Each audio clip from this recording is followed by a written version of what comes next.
All right.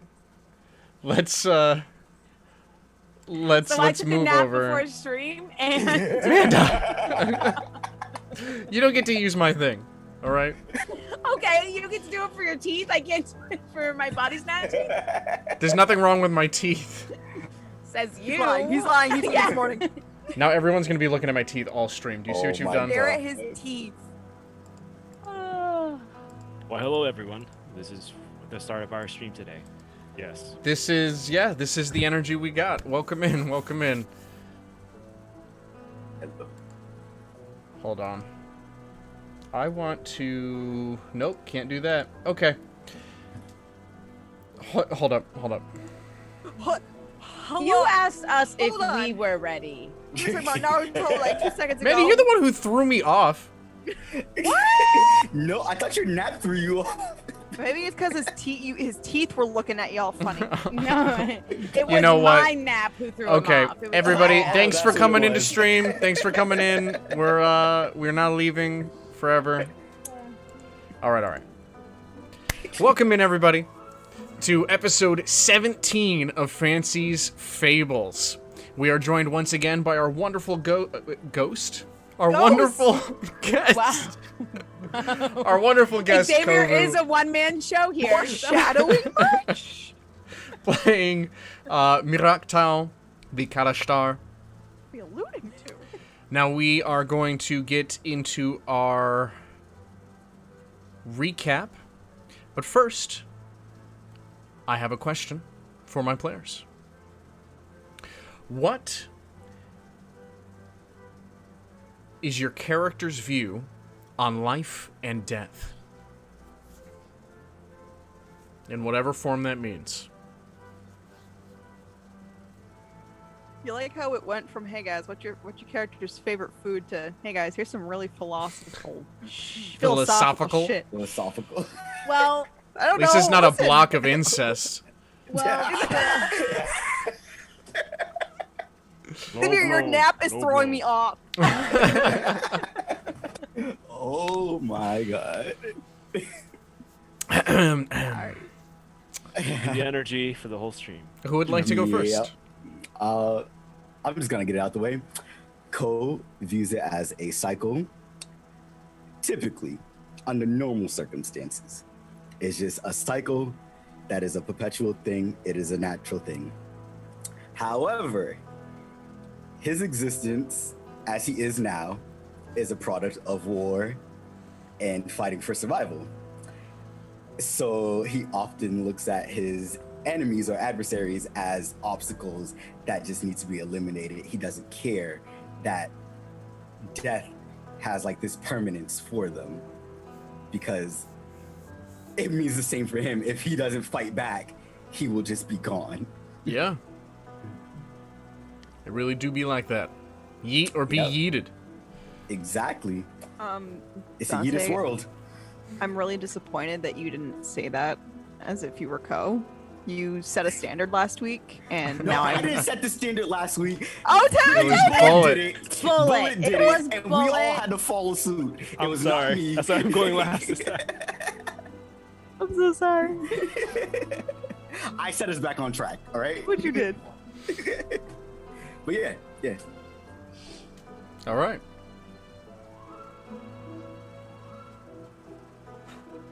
Kane. I mean, Kane's not this like deep, emotional, like philosophical guy. So you know what? Yeah, I'll go. Kane believes life hurts a lot. Your death will probably hurt, but after that, it'll be fine. Because you're dead. So Yes. life hurts, death will hurt, but then it's just, you know, he's not like, he doesn't have like a God he believes in. He doesn't really have a faith where he's like, oh, and then all these good things will happen after, or I'll be reincarnated. He just believes that it's just like, dude, then you die, and then that's life and death, you know?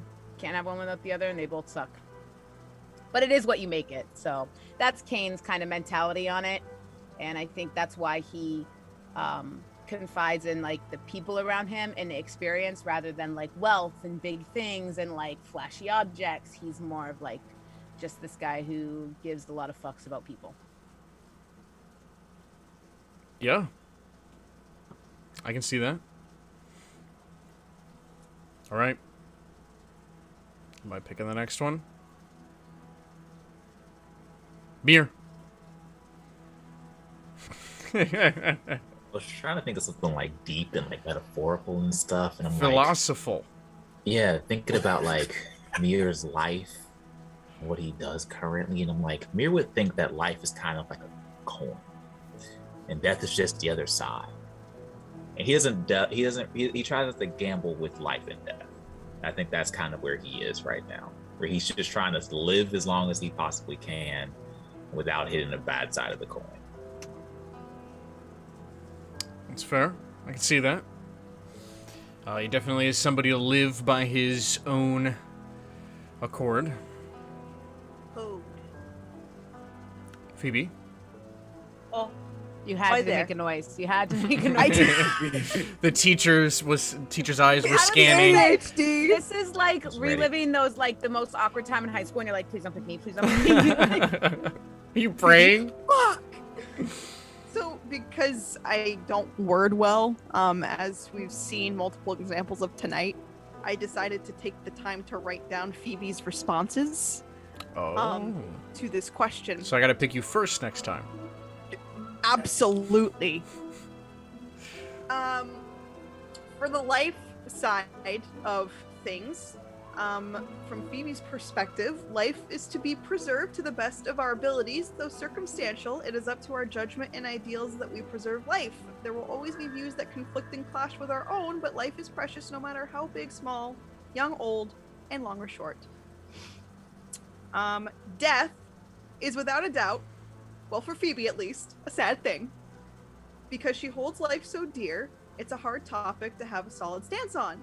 Death being both natural and unnatural means it is to be mourned, respected, and reflected on as we move forward in our own lives. I feel like Phoebe actually has this in a journal. and she tells this to people. That's a very good, very Phoebe response, and I appreciate the commitment. It's good.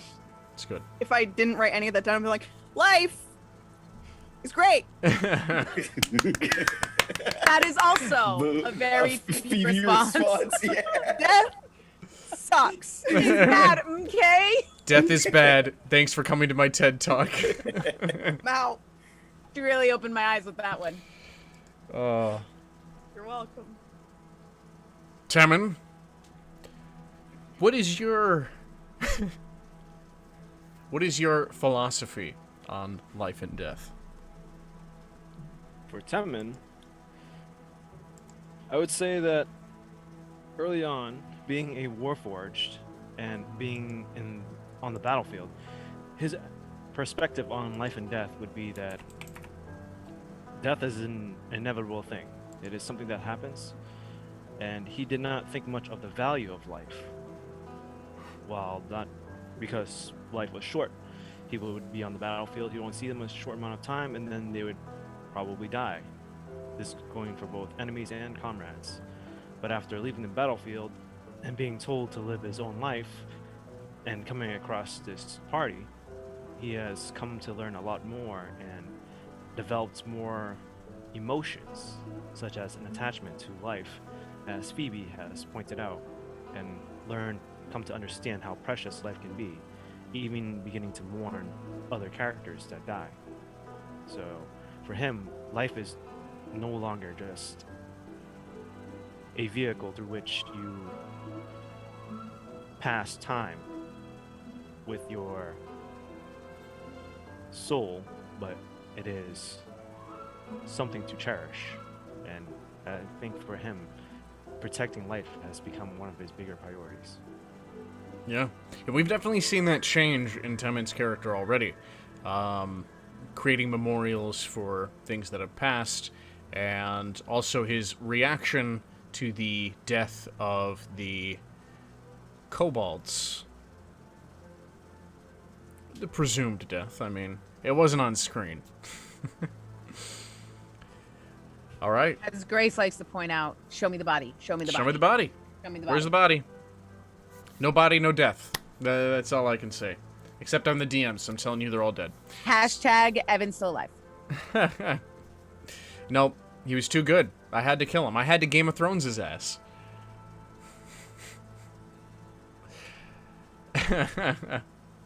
Alright. So, let us get into our recap of last week. Our party, getting back together in the morning, they had received a letter from the Lord Protector of Neverwinter, Dagult Neverember. In this letter, it states that he is still dubious of this grand threat. However, the mention of the island and a magical artifact off the coast of Neverwinter does have him and a few of his consorts concerned. So he sends the party with a sending stone that has both an eye and a mouth on it to venture to Tirith Island off the coast. They head to the docks and they find a boat, and Ko finds somebody familiar, someone most significant to him in his past. Mirak Tau is working on this ship, and has been, passing his days along ever since the cataclysmic event that sent them both here. Getting their way aboard the vessel, the party sails to Tirith Island, not without a giant tentacled interruption. But upon arrival, they find what appears to be a research camp with several scholars and headed by a strange, enigmatic old gnome by the name of Pence. He warns the party of the dangers of the island, and that is where we will begin.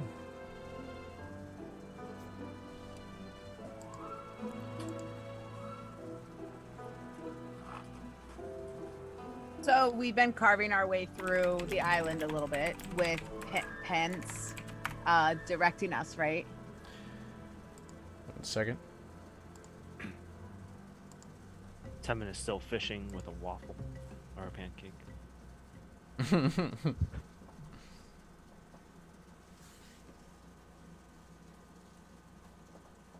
Okay, good. The squeaker in that doesn't work.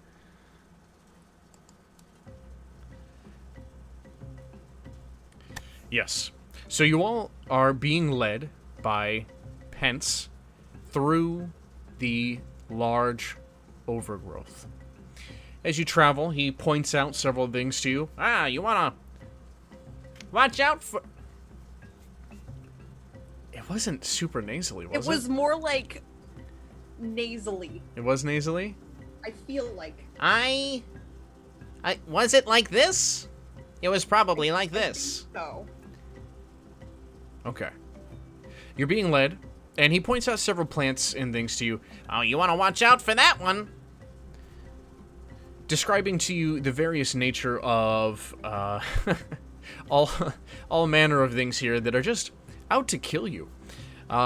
You pass by a tree with some very large, robust, juicy, ripe golden fruits, and he points them out, and he says, They may look good, but just a single drop of its juices will kill you. You won't believe how many scholars we went through before we figured that one out. Whew. How big is this fruit? palm-sized, like a softball. And are they like in abundance across multiple trees, or is it like very, very specific one? You have seen them around. This one's pretty close to the trail that he's leading you on, so he pointed it out specifically.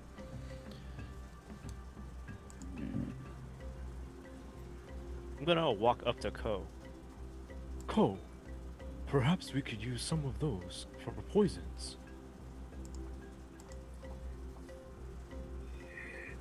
That's exactly what I was thinking, Tim. And I just direct to the barrel on my back. How far away are the trees from us, or like how high up are the fruit? They're about... The best ones are about 10 feet above you. Oh, that's within range. Cool.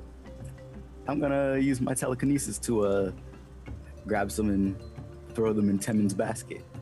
All right. We're gonna kill everybody this campaign. Murder hobos activated. No. But yeah, I think I think he'll take a moment to like pluck a few of them and put them in Temin's basket. Careful not to like have them above anybody's head or anything like that, just in case, you know. And then while plucking them, Do you mind?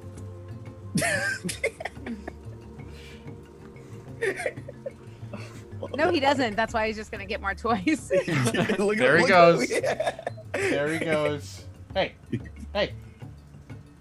He just Hey, doesn't give let a him live his life. Let He's him allowed to live his bump life. He's fine. shit. Hey, Bobby. Give me that. Oh my gosh. You keep going, Dante. Go. I think Cole's gonna kind of inquire with Pence about how exactly the juice from the fruit works, to see if he knows any more, and if that like juice can be secreted through like the peel or the skin of the fruit, or does the fruit actually have to be like pierced or punctured or something like that. We need to know specifics of what we're dealing with. All right. So you use your telekinesis to grab a fruit. Okay. No problem. You bring it down, you put it in the basket. Pence is eyeing you. Can you pose your question? Well, it seems that it has to be ingested. The poison itself doesn't seem to affect the skin. I haven't tested it in bloodstream yet. I mean, my research here isn't that kind of research, but I'm sure a adventurer like yourself can find a use for that. Most certainly. You said you've gone through quite a few researchers discovering the deadliness of this plant. Oh, yes. This whole island. Do you perhaps remember how large the largest of your researcher members who have died was? Well, we did have a half-orc. I was dubious of his research skills. He was a big lad. And he died from one fruit. We found him with a few pits. As soon as he says that, Cole's gonna turn back and try to find more. All right, Temin. So we might need a few of these. Perhaps we could use the fruit to coat the tip of our weapons. Well, he said it needs to be ingested, so I'm not entirely sure. We could test it.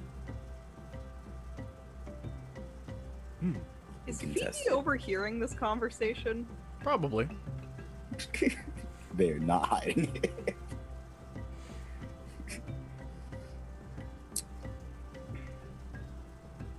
Maybe we should use the fruits for maybe crafting an antidote if anyone were to ingest these fruits.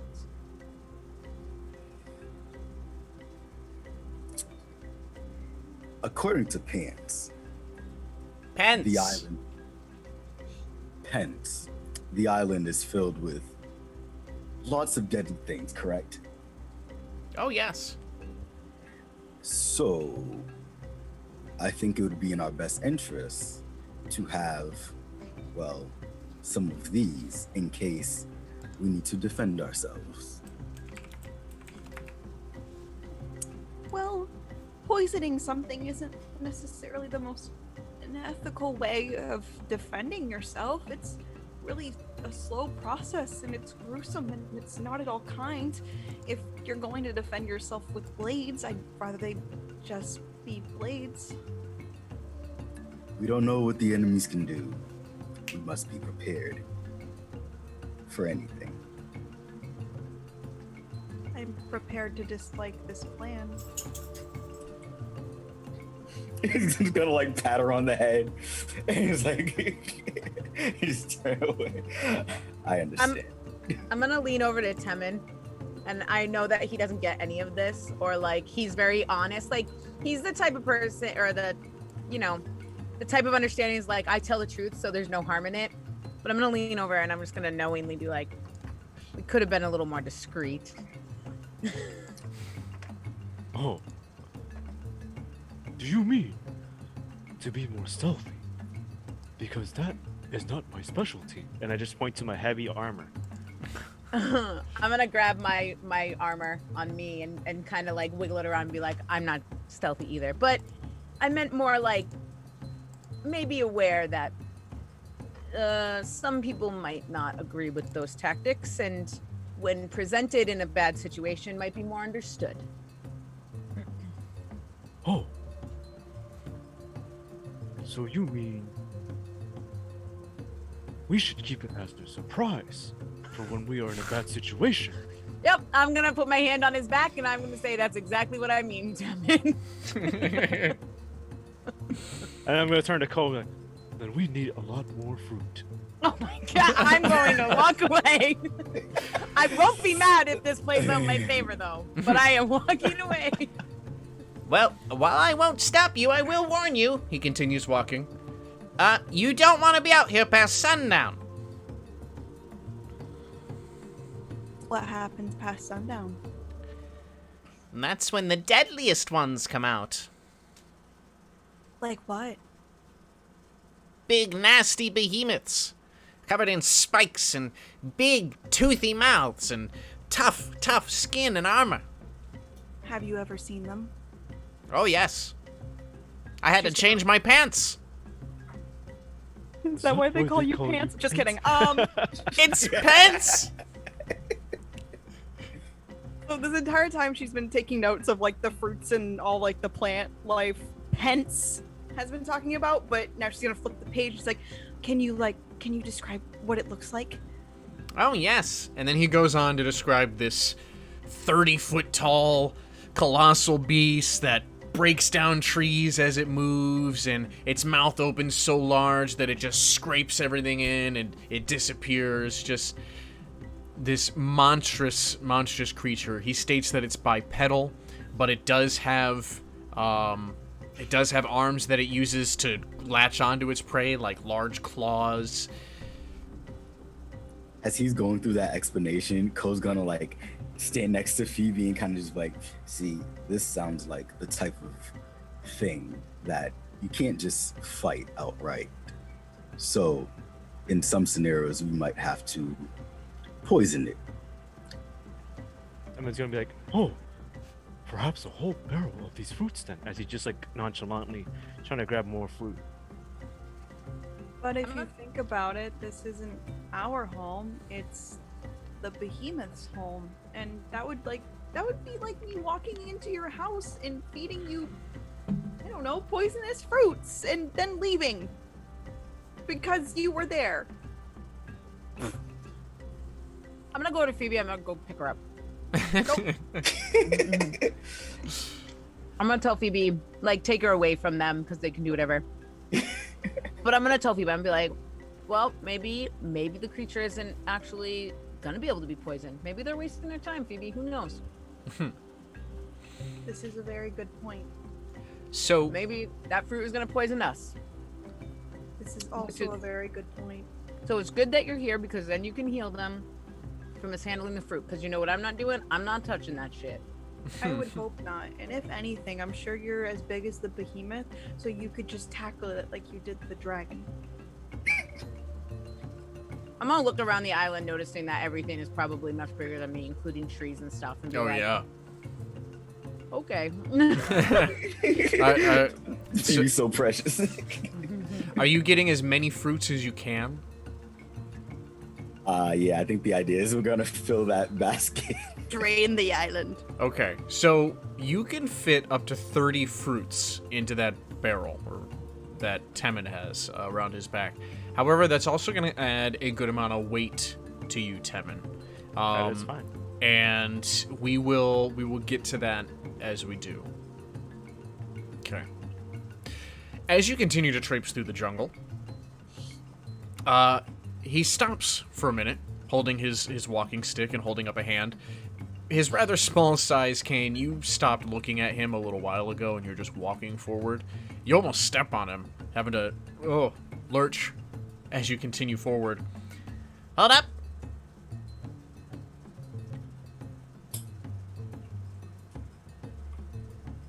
All right. Watch where you step here. There are numerous hives. They were not here last time. He begins stroking his long white beard and looking at the ground. Give me a perception check.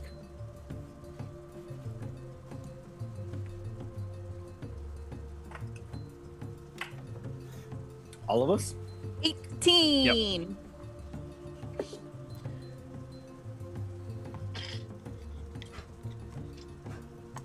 Nine.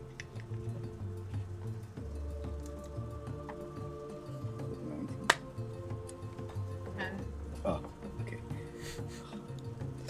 9, Temin. 11. Oh, that's a 9.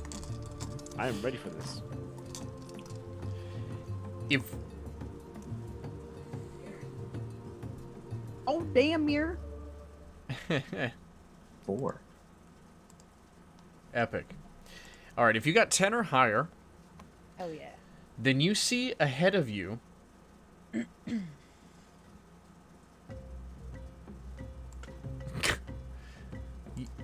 if you got 10 or higher, you see ahead of you, under some of the leaves, these, what look to be layers of pale white, papery, just buildup with holes in it. If you were to cut a beehive in half that had dried out and it was a husk, it looks like you're looking at the inside.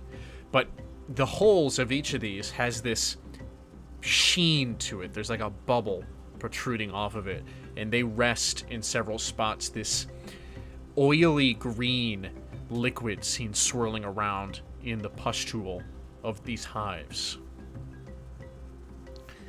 We'll have to be very careful as we walk through. If you disturb one, you disturb them all.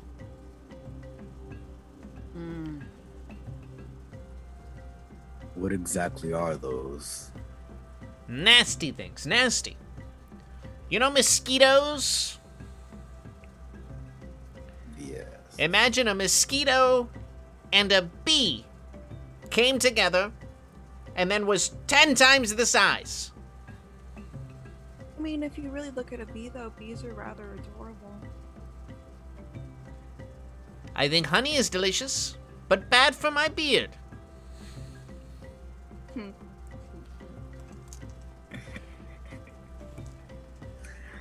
Fucking pants. Pence! Alright, everybody give me some form of dexterous athletic skill to pass through here. Acrobatics. Alright, Just kidding. whatever you're gonna do.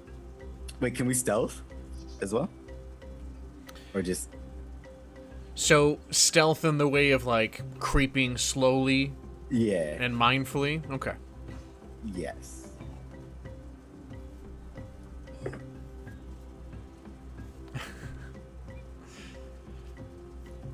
I have a 12. Alright.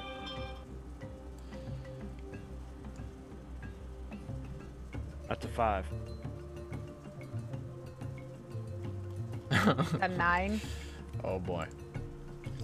No. I'm starting things off great tonight. Mir? Gotta see what I roll.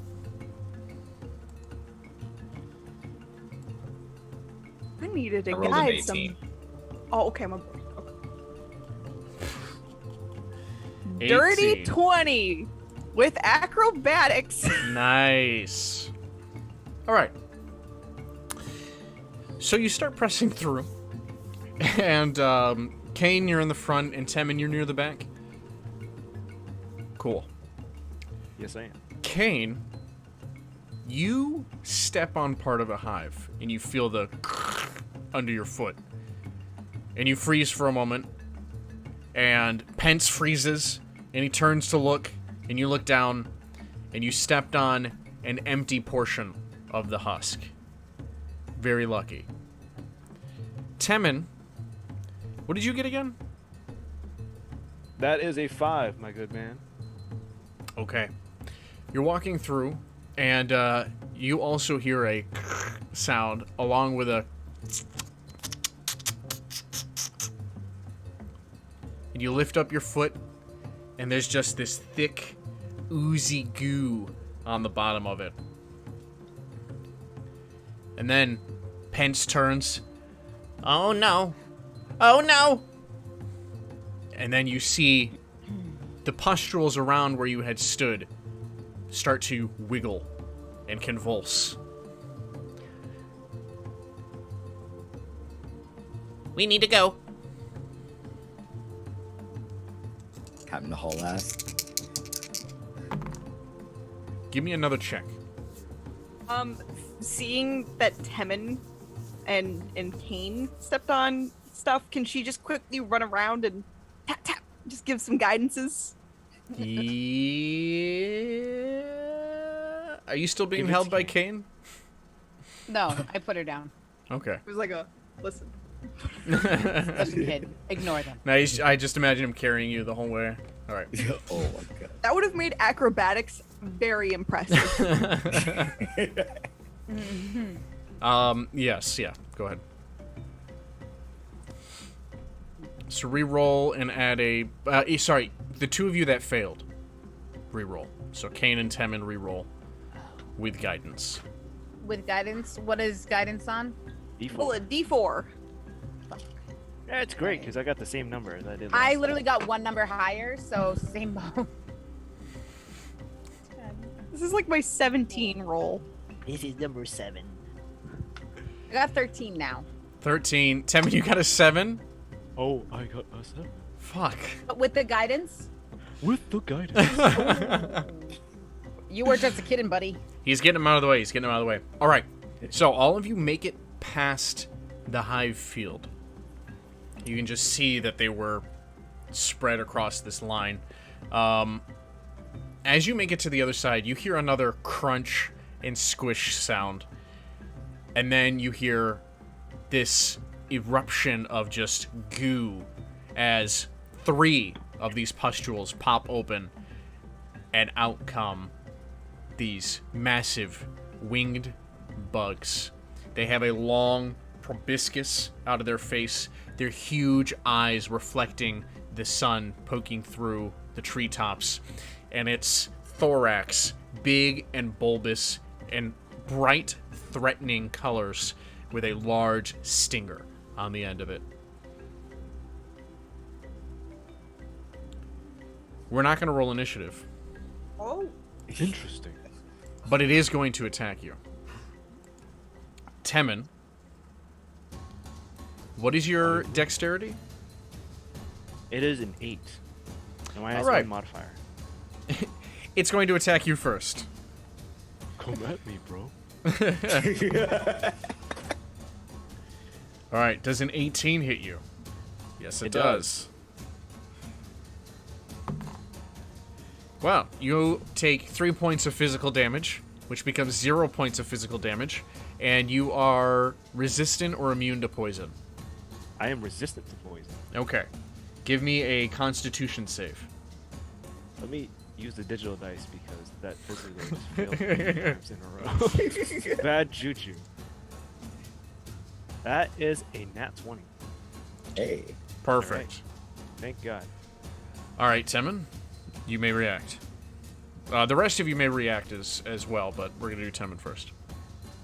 Alright, I'm going to pull out my dual short swords and I'm going to make 2 attacks. All right. Action bonus. Or action and bonus action. Da-da-da. 24 to hit. And a 21 to hit. Those both hit. Alright, cool. It's going to be 8 points of slashing and then 3 points of slashing. So 11 points of slashing. To one target? To one target. How many are there? 3. Oh. Yeah. To the 1. All right, well, we'll say this. You make your first strike for 8 points of slashing, and you cut it in half. This fluid spurts out of it, and you hear the zzz of its wings as its body falls to the ground. Okay. So yes, then I'll use my second attack and go after another one. What was the damage on the second attack? That was 3. Okay. You strike that one, and it's a pretty good blow. You hit it to the thorax, and this goo begins to ooze out of it, but it's still buzzing ahead of you. The third one then takes its action against you, and goes to stab with its proboscis, but misses you. Ko, you're the closest to Temin. What do you do? I'm like flinging out 2 daggers, 1 to each of them. Okay. That's a 20 for 1, a dirty 20, That hits. and then the other one's a miss. That's a 9. Okay. Which one are you throwing the first dagger at? The one that he hit. All right. So you hit it with the dagger, and it just sinks in. This juicy liquid oozes out as it falls to the ground. There's only one left. Mirror, you're also right there. Do you make any action? I think with him somewhat being in, but also unimpressed with Ko, I think he would attack. All right. Roll me an attack on this last insectoid.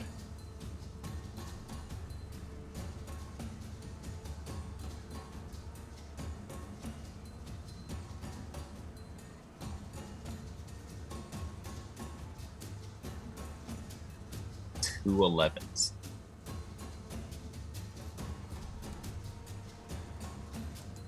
Da.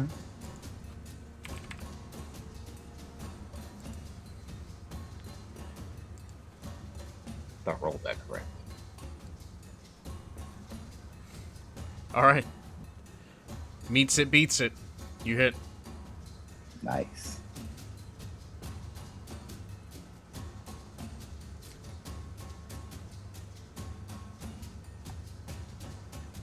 Oh no. What's your damage? Yeah. There we go. It wouldn't let me roll damage. Oh, no. All right. So, Mir just rushes forward, and with one strike, his fist goes through the bug, and he just rips it in half. Told you he was strong. You hear Pence behind you. No, this is even worse. They're attracted to the smell of them. I'm just gonna clear my throat and be like, so Pence, do you, expert opinion, think we are going to run away now? We need to head back to the camp. We Back to can't the press camp. further. Now their smell is on you. What if we wash it off? The nearest water is in the center of the island.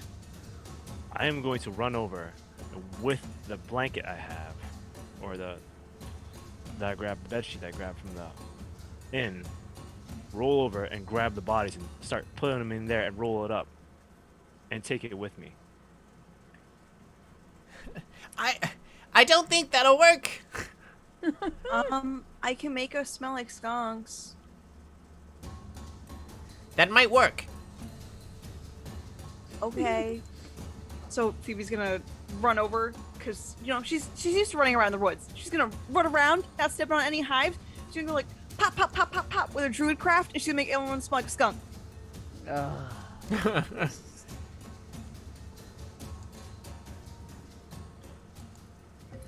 I still taking the appreciate bodies.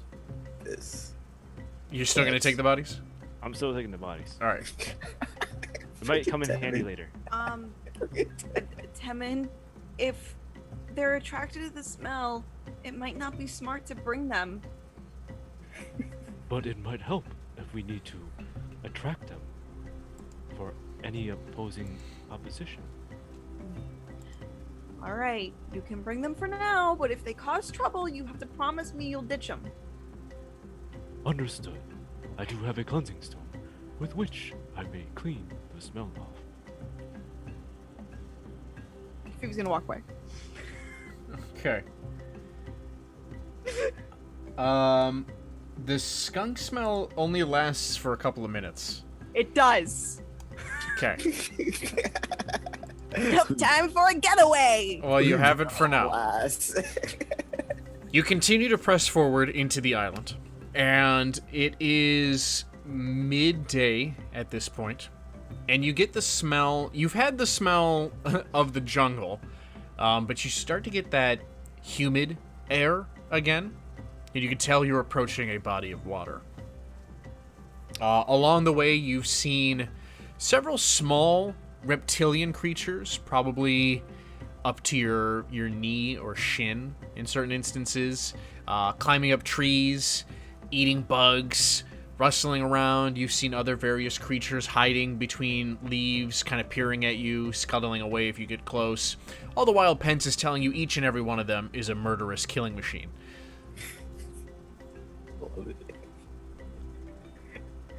I want to love all of them. Can we catch one like a Pokemon? Use it for battle. Yes. So you break through the tree line, and there ahead of you, you see a massive moat. You're at the edge of what would be a cliff face, all circular. About 30 feet down from where you are is the water level. In the center of this moat stands a massive tower, reaching high above the trees from where you are, nearly eclipsing the sun.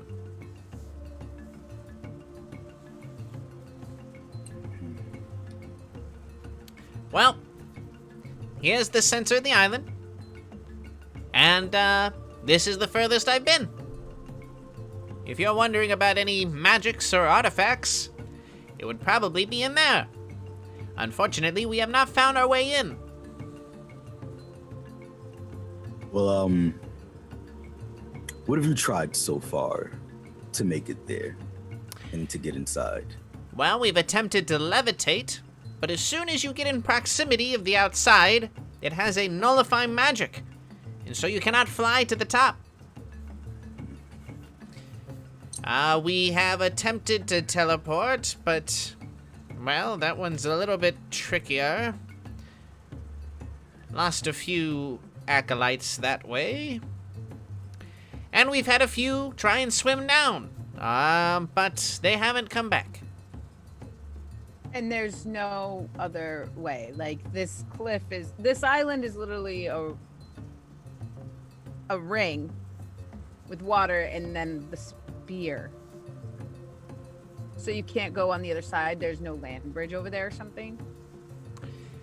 Well, we have attempted to go around it, but it takes so long and it becomes dark by that point. Have you tried using a boat at all?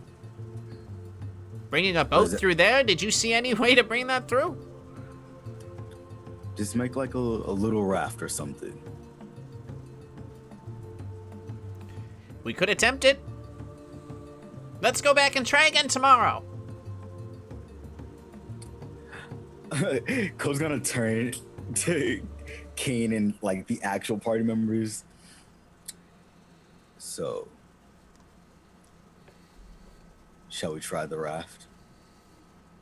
Hey, Pence. The nullification of the magic of your levitation spells. Does it just apply to that, or any other spells that you try to attempt while in proximity of it? Well, the attempts to teleport inside have completely obliterated any who have tried. I see. I do not know if it is the same inside, but at least getting close to it on the outside, there seems to be a barrier. He continues to stroke his beard. Though, beneath the water seemed to be the biggest promise, but I'm not sure what happened to those acolytes. Yeah, about water. He's gonna say while looking at literally the other 3 main party members, and then he's gonna look back at him. Yeah, that might be a no-go as far as the swimming situation goes.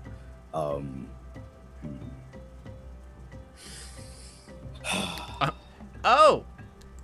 Didn't you arrive by boat?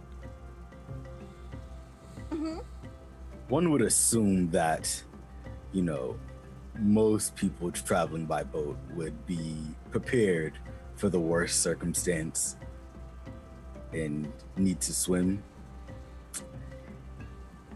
Yeah, we don't have that type of foresight and capability as a whole. Well, then maybe we'll try again tomorrow with this boat idea. That sounds fascinating. I never thought of something so rudimentary, so primitive. We can't camp out here?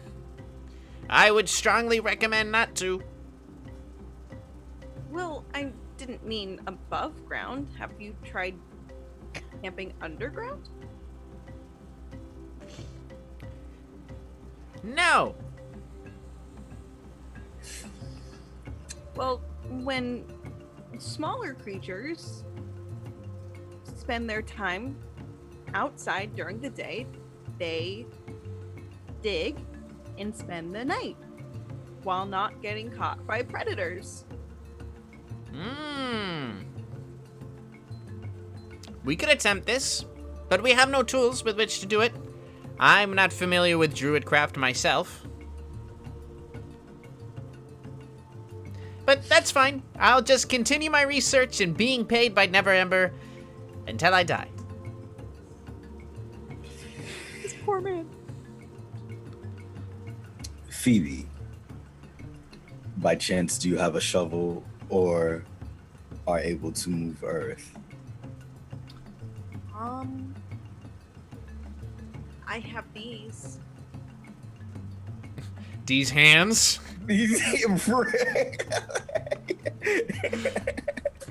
When Phoebe says, I have these, suddenly you hear a cracking and snapping of wood behind all of you. Pence then looks wide-eyed, turning as white as his beard. Oh no! And there, crashing through the trees, a massive behemoth. The beast is easily 15 feet tall. It has 4 stumpy legs, a long body, and large, angular teeth. And it crashes through the trees and stops and sees you all and eyes you with its beady eyes. You said through the trees? Like Yeah. It took the trees down? It crashed through them, yeah.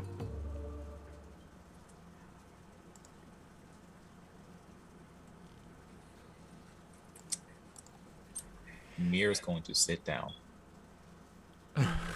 Temin is going to plop his barrel down.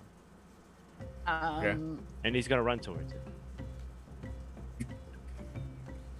Okay.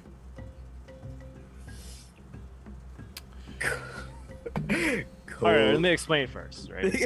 He's going to try and jump on top of the thing and wrangle it. That's To fine. see if he can make it knock down more trees so they can build a raft. Interesting. Okay. When you rush up to it, it sees you coming up and it whips its head to the side. Does a 18 hit you? It does. 6 points of damage, physical. Would that count with the heavy armor master? It's just physical, regular damage. Should? Yeah. If it's Like natural weapon. bludgeoning? Yeah. That's fine. I'll take it. It's not magical. It's a physical No, attack. It should be bludgeoning damage, but it seems like it's bludgeoning damage. Yeah. Yeah.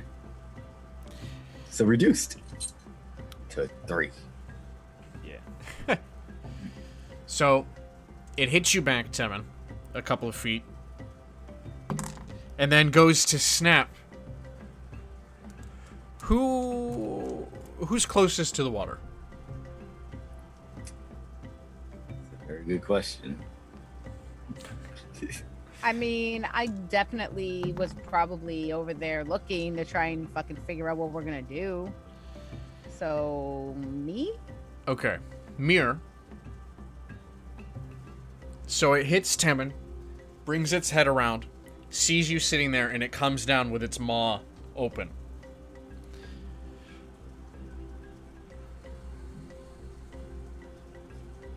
I'm going to try to mind link with it. All right. Give me a second.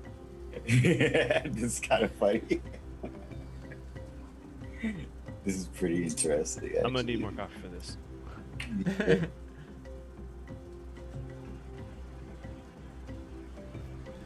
It doesn't state anything about creatures' intelligence. Interesting. Most of these skills are intelligence based. All right. Oh, here's. Okay, so you mind link with it. Do you say anything? I want to ask, and I'm assuming the mind link will just translate this for me. Yeah. Could you help us?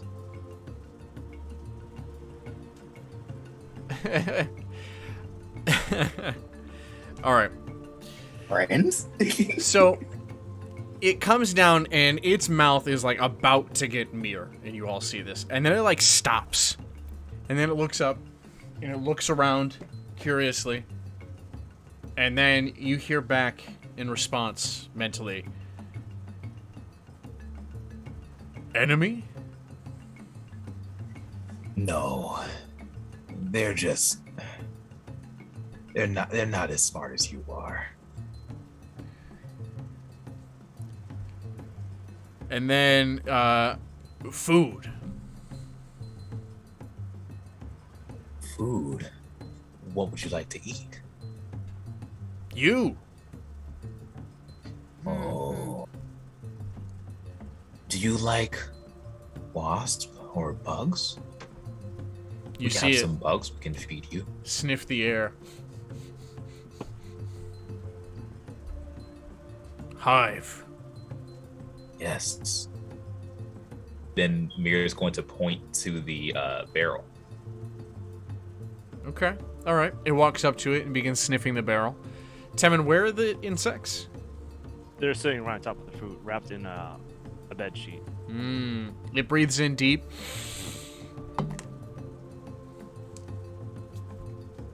It has a negative intelligence. So it eats the barrel greedily. Oh. And it begins to chomp on the wood. And you see the fruits exploding and the juice coming out of its mouth. And then it stops. I forgot about the fruits. And So I'm just it like, opens its mouth. I was like, And all of the contents fall out, but the juice is dripping. And you see it begin to foam up. All the juice from the fruit begins to foam in its mouth.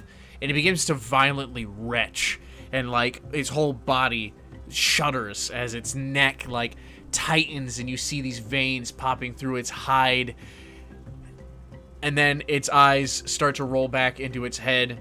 And you hear, enemy. You're gonna see Temin run up to it, and he's gonna jump onto its back, and use lay on hands to 5 points of lay on hands to like see if he can cure the poison. Okay. Yeah, you see Temin attempt to heal the behemoth. And you feel, Temin, you feel its breath, like, shuddering as you're on it. And it goes down to its knees, and then lays down, and its head flops forward, and its neck hits the ground, its head dangling off the edge, bubbly saliva running down into the water below. It is dead. It just, Oh, well, Phoebe is sad. Temin's going to jump off and then try and pull its face away from the water so it's not dripping all this poisonous saliva into the river or this mass of water. All right. You'll just hear Mir say, well, not what I expected, but it's down. None of you heard the mental conversation. So to you, all you saw was it about to eat Mir, stop, look around, and then eat the barrel instead. This was not what I intended. And you see Temin like petting the behemoth. It's like, oh, I'm sorry.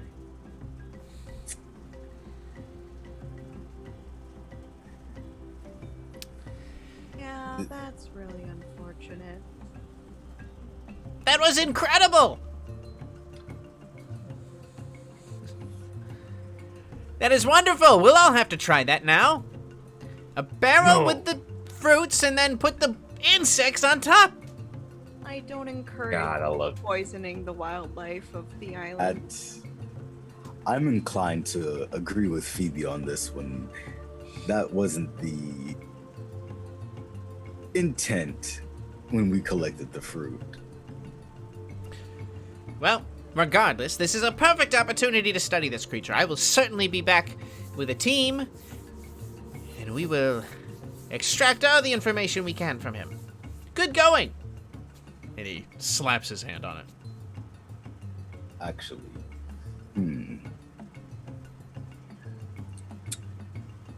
we might be able to use this.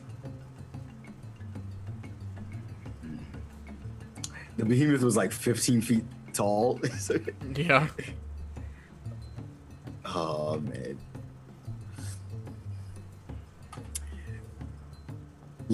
Turning to Kane, Cole's gonna look at him and just say,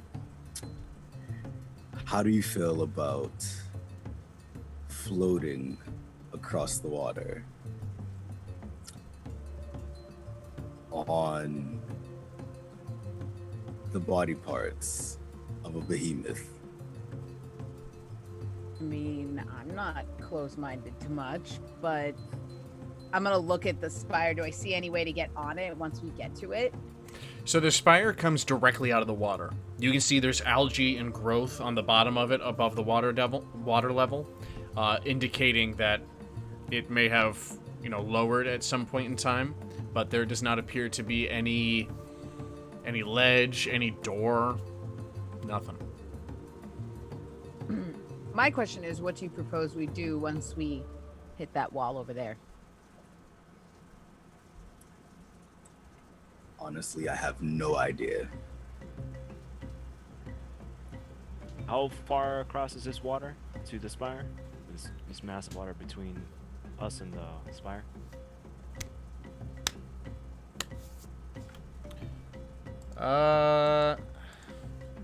Dun, dun, dun.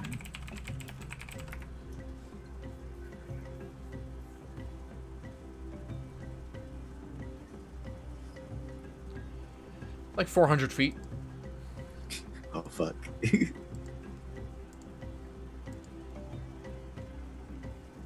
So it's a pretty massive moat.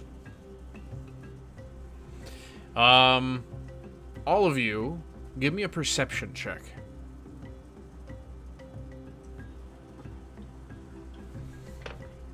$17. 10. I am not rolling high tonight. You're getting them out of the way now. That's what you keep saying, but you're 18. wishing. I got a fucking 6. Use a different pair of die. It's true. My plastic dice betray me. I don't know why I believe in them. No plastic dice. Get that know. trash out of here. All right. Going to my metal. She's so metal. All Or virtual. No, the virtual is always a 4. I always roll 4s. Except for when I don't. But If- usually 4s. If you got 15, or higher, you feel a rumble beneath your feet. A shake. And you also see by the spire bubbles forming. Large bubbles coming out and then subsiding.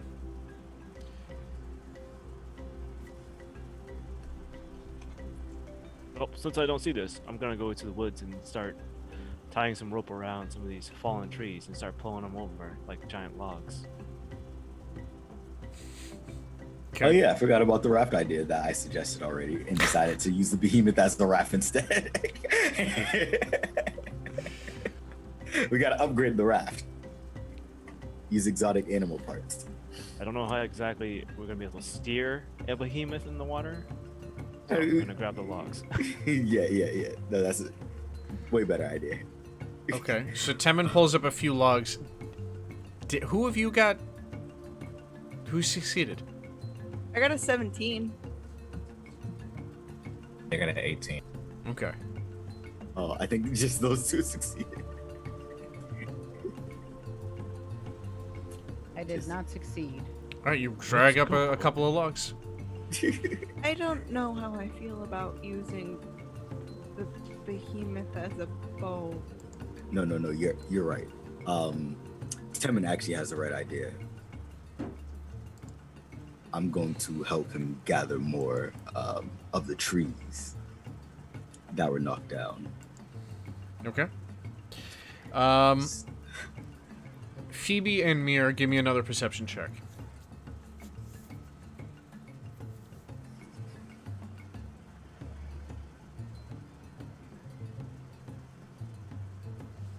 Kelly's working on a project, I'm so sorry.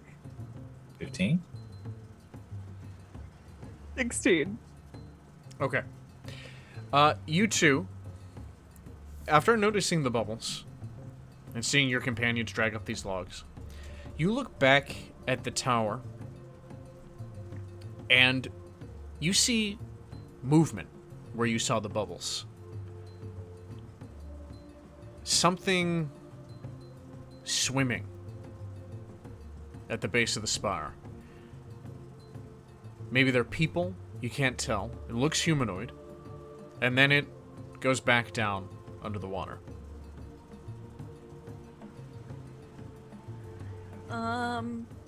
Did anyone else see that?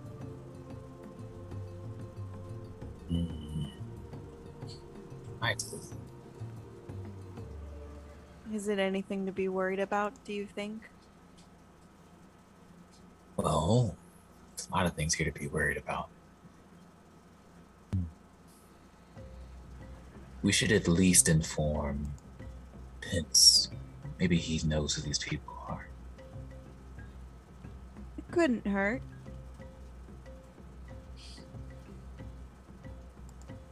I'm gonna go find Pence. Yeah, Pence. Pence is right there. Do you want to tell him or should I?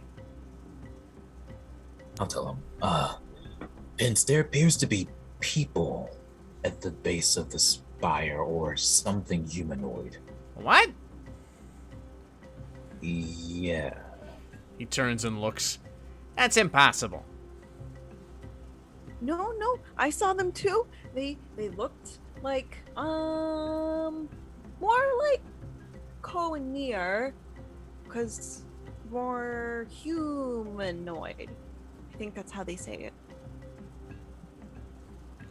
That's strange. We've seen no humanoid creatures on this island. Well, the water, it was like, pull, pull, pull, pull, pull, and then it stopped. It bubbled? Mm-hmm. That is strange. Temin and Co, what are you doing during this conversation? Oh god, they're gonna. We're building a raft. Okay. Dude, we are. Kane, what are you doing? I am waiting for them to build a raft. Just waiting. Oh my. Hence to tell us something. I'm like Your fearless leader. He's supervising. Yeah, exactly. I'm glad someone gets it. Okay. If Kane is just on the side and Ko notices this at any point, he will kind of just be like, so are you going to help? Because I can swim. This is not for my Here's benefit. Here's the thing. I can swim too. However, if something jumps out of the bushes again, I think y'all just used up the last of your fruit. So I'm just here just in case little wasps come on our ass, or maybe like another behemoth. Our But brave defender. Exactly. You look like you both are doing just fine. No. I get it, Kate. This is why you're the leader. You know what's best. No. I have a stance in the group, and my stance is to protect. You see Phoebe over there? See how small she is? Some of these flowers are bigger than her, and they have teeth. So I got to keep an eye on everybody. She's got Booker.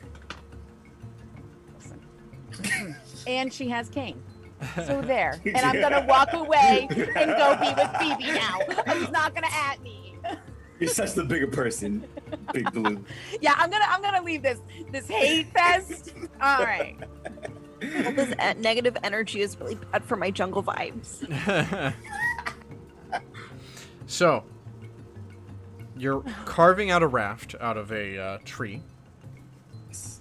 And then the three of you, Phoebe, Mir, and Pence, all see at the about halfway across the moat on the tree line, you see figures jumping into the water now. Oh, look. Oh, they're gone. They're gone. My goodness! They jumped in the water. I wouldn't have believed that there were other people here. I didn't believe it. And now I've seen proof. This is... He pulls out a journal and he begins scribbling something in it. They must know how to get in. We have to get over to them. How's it coming on that thing? He comes on over to you two, carving out the tree. Are there any leaves around, like giant banana leaves or any? Yeah. I'm gonna start taking a bunch of that, and with some of the smaller branches off the tree, it's gonna be secured together. And then I'm gonna use the leaves and overlap them to make something like a makeshift sail. How refined are you carving out this tree? I'm not making it carved like that refined, just enough so that the basic shape kind of pops into place together. We're like taking a bunch of like how thick are the trees? I thought they were like thinner trees. Are we thick? No, these are like 2 arms, 2 people around. Oh, okay. I thought they were like smaller, like bamboo trees. Okay. So you had to like drag it over. Gotcha. Oh, if that's the case, we could just like log flumed it. Yeah. That's what I was asking. Okay. If Mir is seeing all of this happen and all the craziness that he just saw, and the only person that has seen it and thinking about everything that else has happened today, he's gonna look to Phoebe and say, "You are clearly the most capable person here. Take care of them, please." I definitely plan on it. On that note, Phoebe's gonna walk over to Kane. I'm pretty sure Kane didn't see it. Kane. Oh, Phoebe, yes, there. Somebody who's not gonna attack me for standing around. What's up? No, I actually don't attack anyone. But there were some people or things that look like people across the way, and they jumped in the water. So I don't know if they're gonna come say hi or not. But I just wanted to let you know.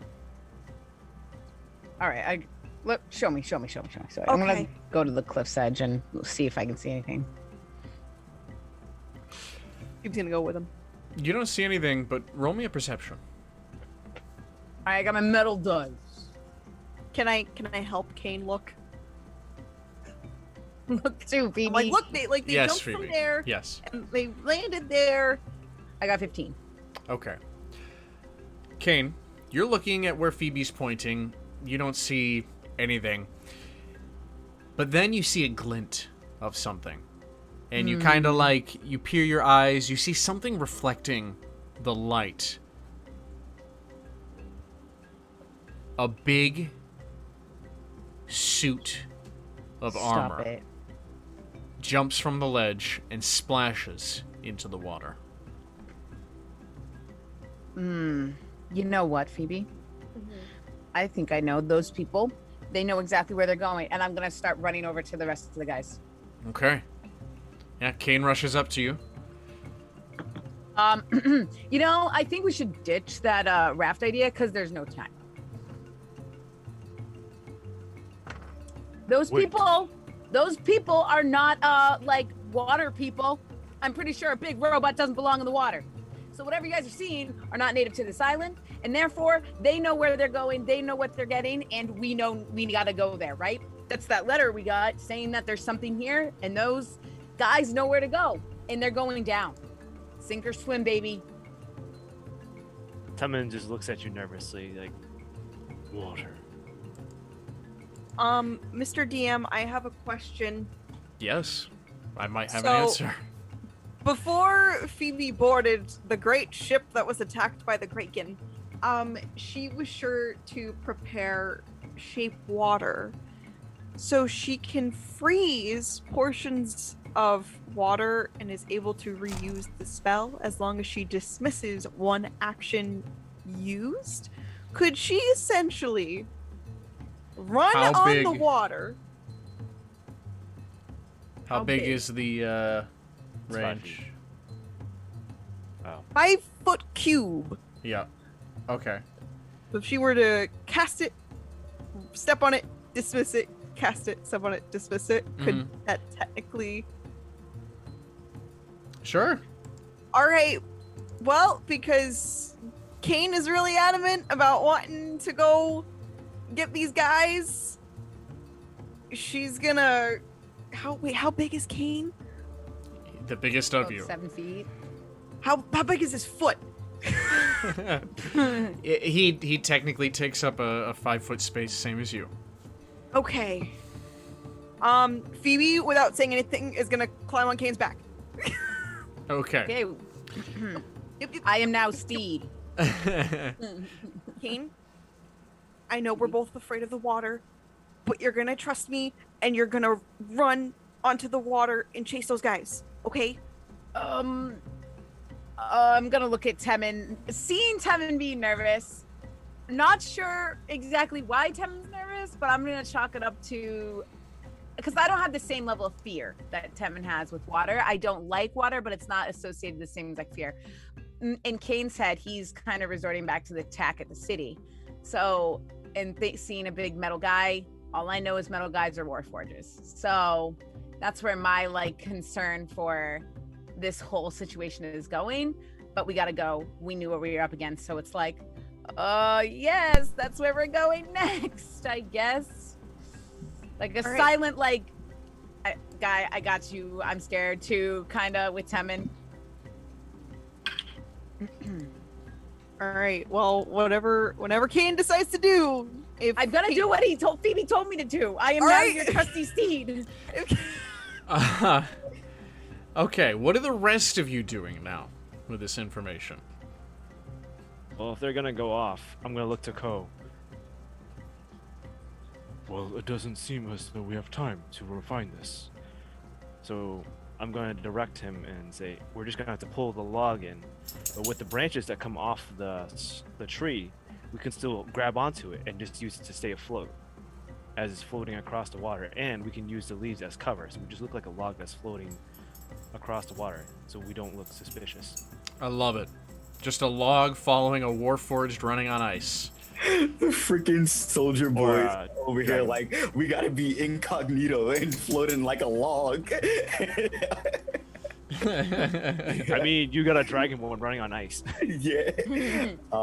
Huge distraction. It's fine. It's fine. Yeah. Ko is gonna just like follow Temin's lead on this. Like, Temin needs probably the most help when it comes to the water. Oh yeah, I'm tying myself So right to he's the thing. down to help And him I'm- as best he can. Yep, grabbing the smaller branches, lining them up so it's like a conveyor belt of like little sticks that so way it just rolls easily up to Yep. the water line. Yep. Bringing it up, tying myself off to the log, grabbing a big branch that's stubbed out, and just grabbing some leaves, throwing it over myself, and just sliding into the water slowly and nervously. Oh my god. Tevin, breathe. Just I do not breathe. Oh yeah, I forgot. Remember when I told you the equivalent of taking a deep breath? Just do that again, please. How does one take a deep breath without lungs? So you splash into the water on this log. Center yourself. Mir, what are you doing?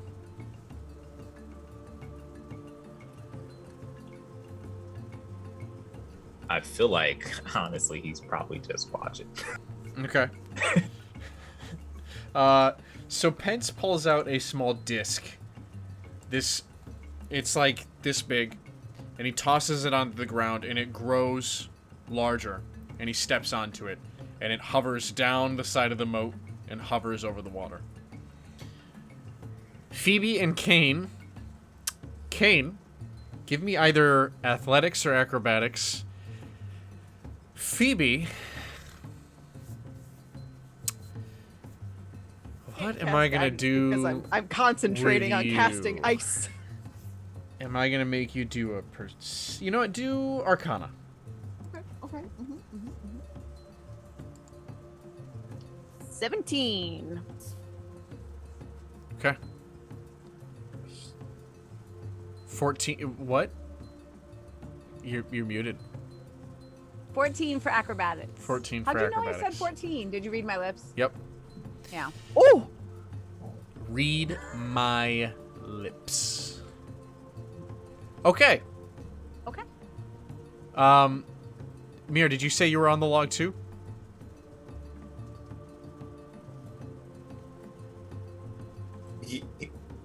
Sure. What? I asked you, but then I immediately forgot. No. It's just I know it's a lot of nonsense happening. There's a lot of moving parts Also right watch now. Yeah. He Okay. wants- Okay, I mean, So, you can do whatever you want. Okay. So, you begin making your way across the moat. Now, like I said, it's about 400 feet, so it's quite a distance. You've got quite a way to sprint, Kane, and Phoebe to keep casting. Those of you on the log, it's moving pretty slowly. There isn't really a current Can on the moat. I use my telekinesis to shove us along? It is up to how much weight? Oh shit! Yeah, like 10 pounds. just 10 pounds of force on a giant ass log.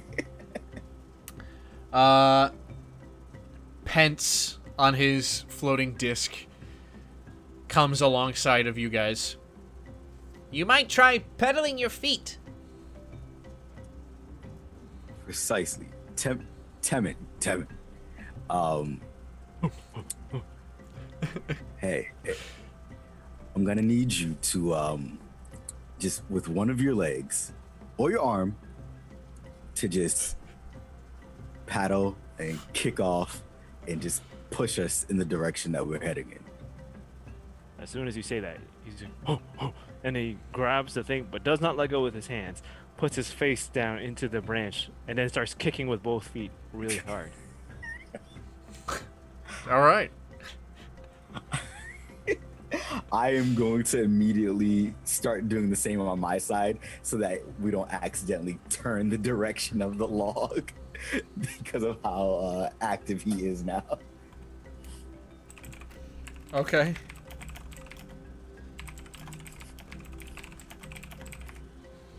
All right.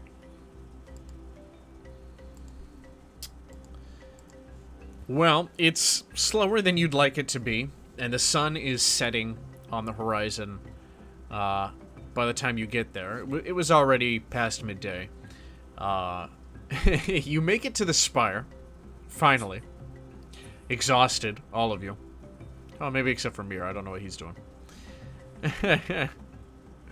And waiting to see what the tree trunk thing was gonna do. Mir's just gonna swim across. Okay. He's just gonna. all right.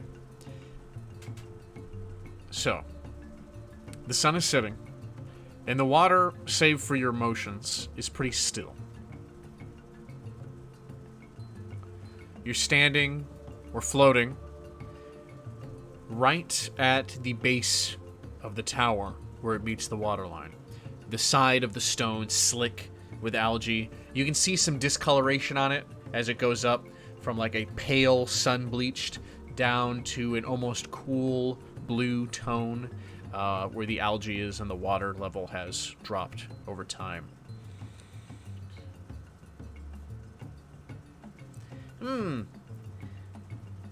They jumped into the water. Did you see anything else before you saw them?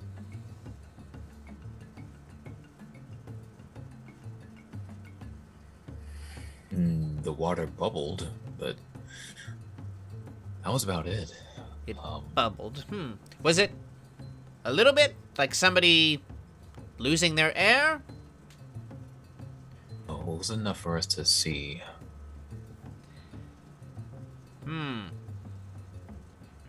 And we didn't see them come back up the whole time we were crossing.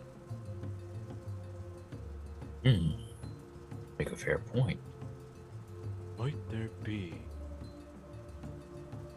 an underwater entrance? I didn't even think of that.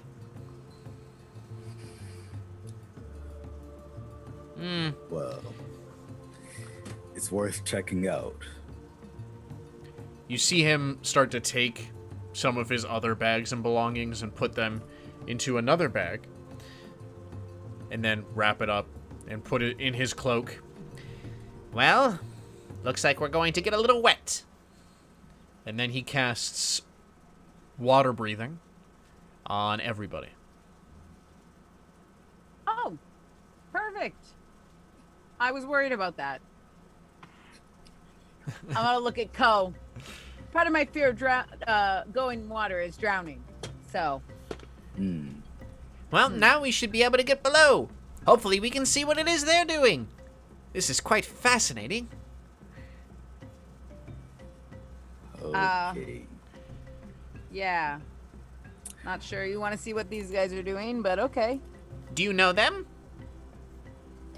Maybe. Didn't get a good look, but maybe. Strangers on the island. And they know their way in. Well, He grabs the edge of this disc, pulls it out from under his feet. You see it shrink down, and as he falls into the water, he's stuffing it into his bag. And you see his beard at the top of the water level as he goes down and as it pulls into the water with him. Well, we certainly cannot let Pants upstage us this time. And Ko's gonna just like start diving straight down. You know, since he can swim. Phoebe's gonna walk over to Temin.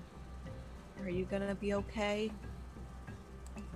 I think I might be. And he takes the blindfold and just readies it. And then starts loosening up the rope attached to the log with one hand still on the log. God damn it. Him in this blindfold. I don't know if the log will help you, but whatever works. Yeah, and you see Temin pull the blindfold over and pull the rope off as he starts to sink like immediately, and tries his best to like start paddling in the water. Mir's gonna go under. Okay. If he sees this man Temin's just sinking like a rock. trying his best to paddle, Yeah. going to help him. Okay. Swim lessons with Mir. Phoebe and Kane are still above water? I guess. We have water breathing now, right? Yeah. Yes. While I'm underneath and I'm helping him, you just hear him talking all kinds of shit. Timon, just, oh my god, I can't believe I'm down here doing this. Oh, god, they're so useless. Right, Temin's like 6 foot something, but weighs like almost 400 pounds. So he's just like, my best to swim is not the best. Yep. Well, we'll get back to you guys in a second. We just got to get Big Blue into the Big Blue. Do you want to go first, or should I go first? How about we just go together? Because I know I weigh a lot more than you, and I'll probably sink faster. And with creatures like the behemoth flying around up here, I don't need you getting snatched up by some water spider that's the size of me or something. I didn't know there were water spiders out here, but now that I do, I'm just gonna go under. I'm just gonna go after her. Okay. Well, with you all underwater,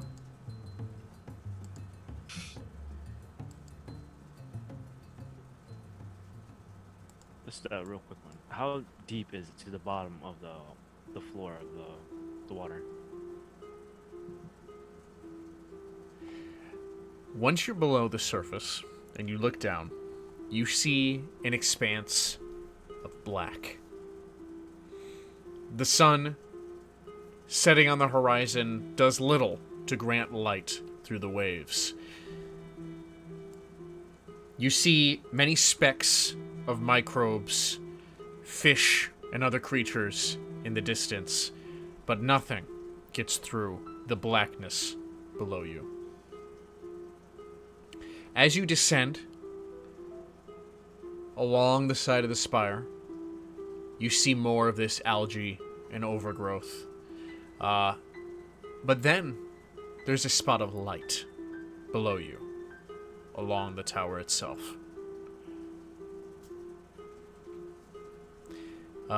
Kane and Phoebe being the last ones in the water, you look down to see your companions. Mir is attempting to aid Temin in controlling his body properly under the waves. Kane, you are also attempting your best.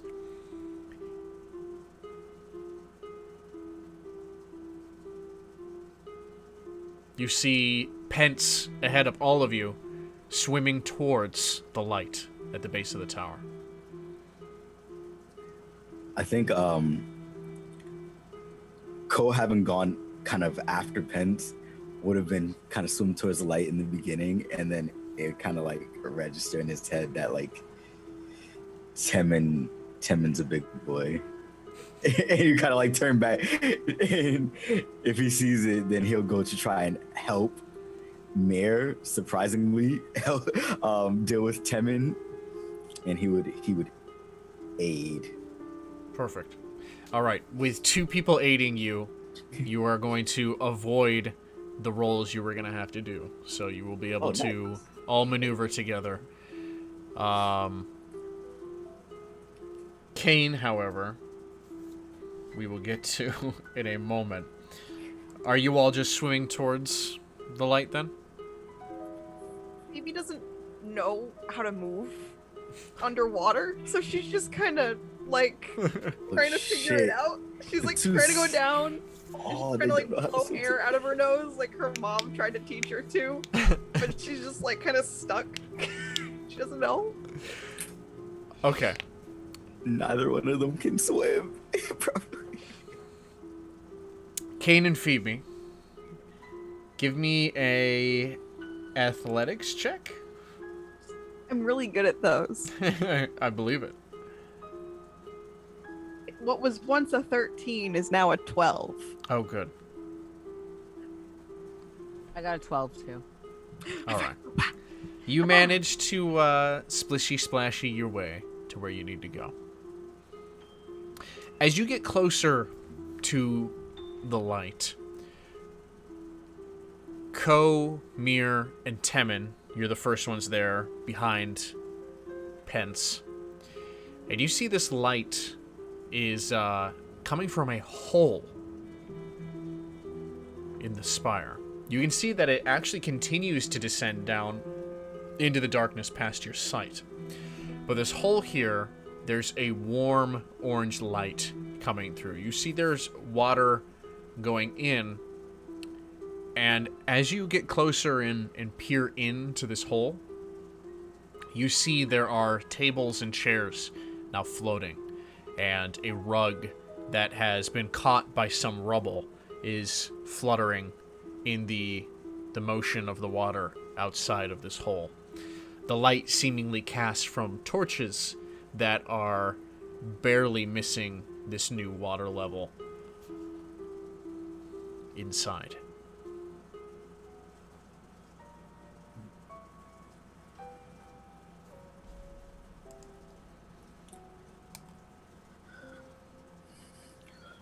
Well, we've made it this far. I'm proud of you, Tedman. Oh, I couldn't have done it without you and Mir. Thank you. I'm gonna kind of like lean forward past Tedman's like shoulder and chest area to try and like eye Mir a little bit. Just kind of just like give him a look and then just kind of reassert myself. Just like, kind of proud of him too. Being useful. You're on mute. He's not paying any attention to either one of you. Mir just says out loud, I only helped because if he fell too fast, he would have died. Wait, I would have died? Yes. Then at that moment, we're gonna like let him go and just make it to the entrance. Sorry, Time is just like kind of. Tedman, calm. Center yourself, please, please, please, please. Like as they're like sinking a little bit and tilting over, just center yourself. He's gonna like please. try and grab onto like anything like nearby. Kane and Phoebe, you approach your companions, who are entering into the precipice. You all make it in to the tower. So close. So You close. survived. Yes. I have a new fear. As I clear my throat for no apparent reason. And what's that? Whatever the black mystery of the water holds. I did not enjoy not being able to see anything at all.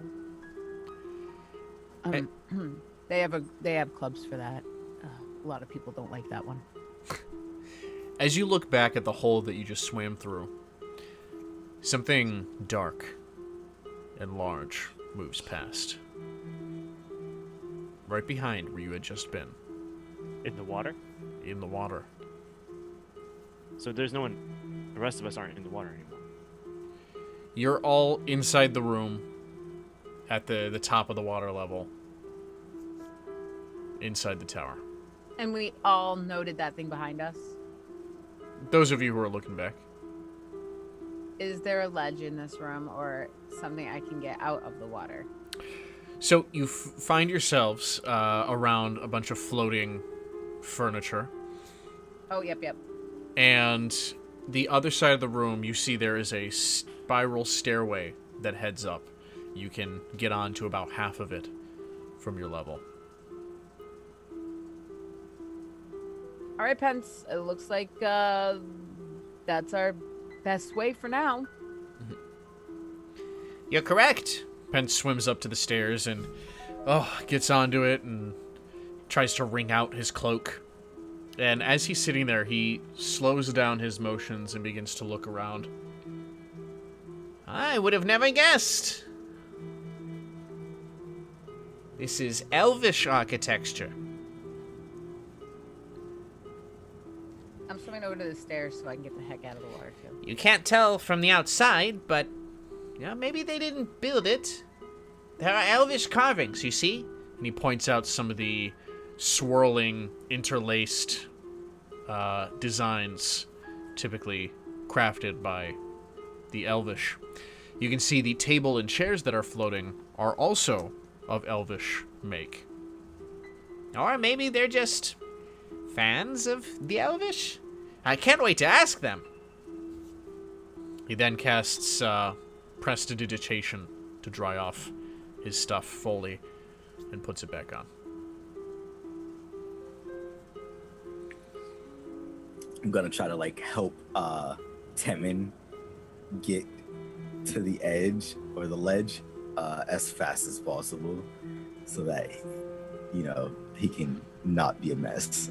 Oh yeah, he's gotta like clutch onto it like, oh, something solid. Dum, dum. Yes, just like you, my friend, solid. I'm just gonna like pat him on the shoulder. Oh, thank you. Yes. On the steps, looking at them as they ascend, you see that there is more orange glow coming from above you. And the steps are wet.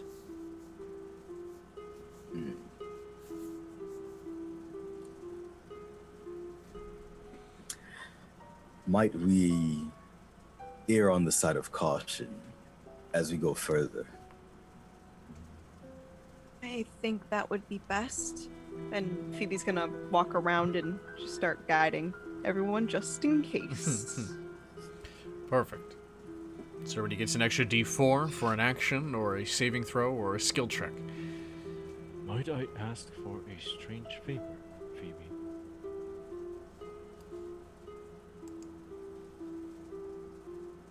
I'm sorry, I did not hear what you said.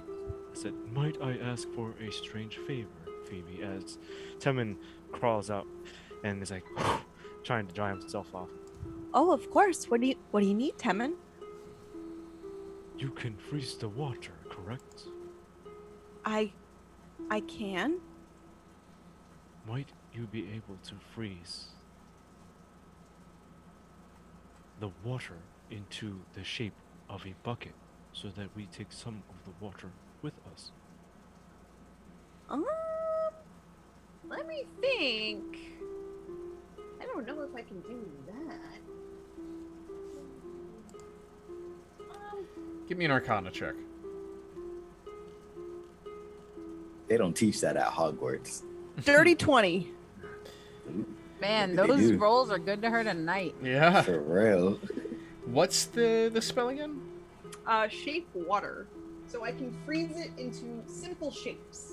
Yeah, I was just trying to make it like a cube. I with can a make hole it like a Yeah. A bowl. I think that'd be pushing it. You would have to continue focus the whole time. Give me an Arcana check. I thought it was instantaneous. Okay. That was so close to being a 20. That's a 5. Oh wait, no, you got a dirty 20. I'm sorry. I was trying to find the spell. That's okay. Yes, so you're gonna have to hold concentration. To be able to get this specifically. Right. To cast it. So you're gonna have to prepare it. Instead of being an instantaneous spell, it's gonna take you a moment to cast it, because you're gonna have to focus on a complex shape. But because of your roll, you can get a bowl-ish bucket type container shape out of the ice. I can definitely do that. It'll just take a little bit more time, and I'll need to focus on it. Do you have anything in mind that you want to use the water for? Well, if we take the water with us, you will be able to continue to use shape water. And if we run into an enemy, perhaps we can dump the water on the ground and freeze it. That's a really good point, and that's pretty smart. Sure. I mean, why not? So she's gonna start focusing, taking her time, pepper her magic fingers, and she's gonna shape water. Awesome. I like to imagine she did this whole little ritual thing as she prepared this. We're all just like, yeah, look at you doing your thing. You're like, oh man. Alright. You've got your bucket of water. Yep, Temin's just carrying this huge thing, just hugging it. Yep, this thing of water, splish, splash, walking. Are you pressing forward?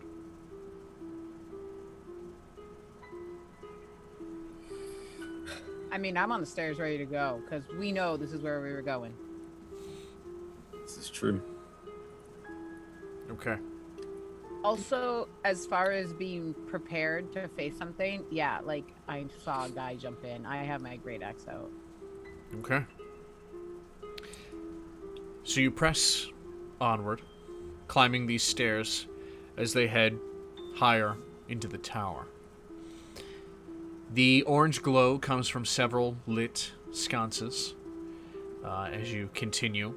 One thing you notice is there are no slits, no alcoves, no windows. It is just all stone as far as you go.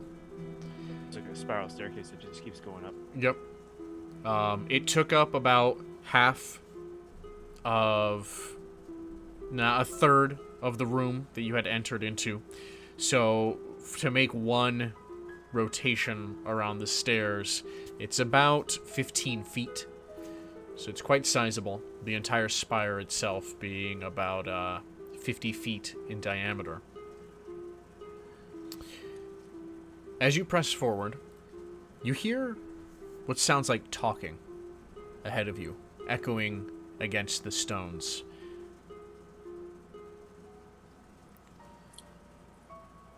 Gotta kind of like stop in place, just like, shall we move more cautiously? And Ko's gonna kind of look specifically towards Temin and Kane, our more heavier armored fellows.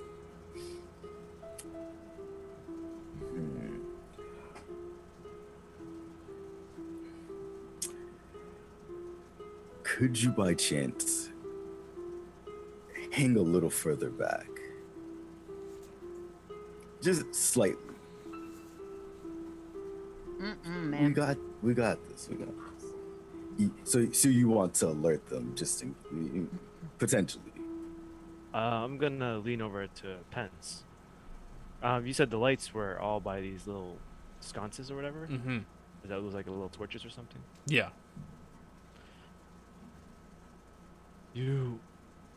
Could you use your spell to put out the lights of those torches if we were to see them further ahead? Yeah, I could do that. I'm gonna look to the rest of the group. Well, if they come running this way, we could at least retreat and shut out some of the lights. So you to buy think ourselves some time? there are enemies ahead? Yes. Perhaps.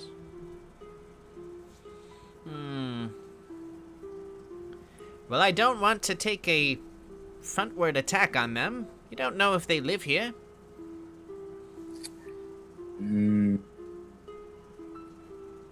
It's safe to assume that they are an invasive species.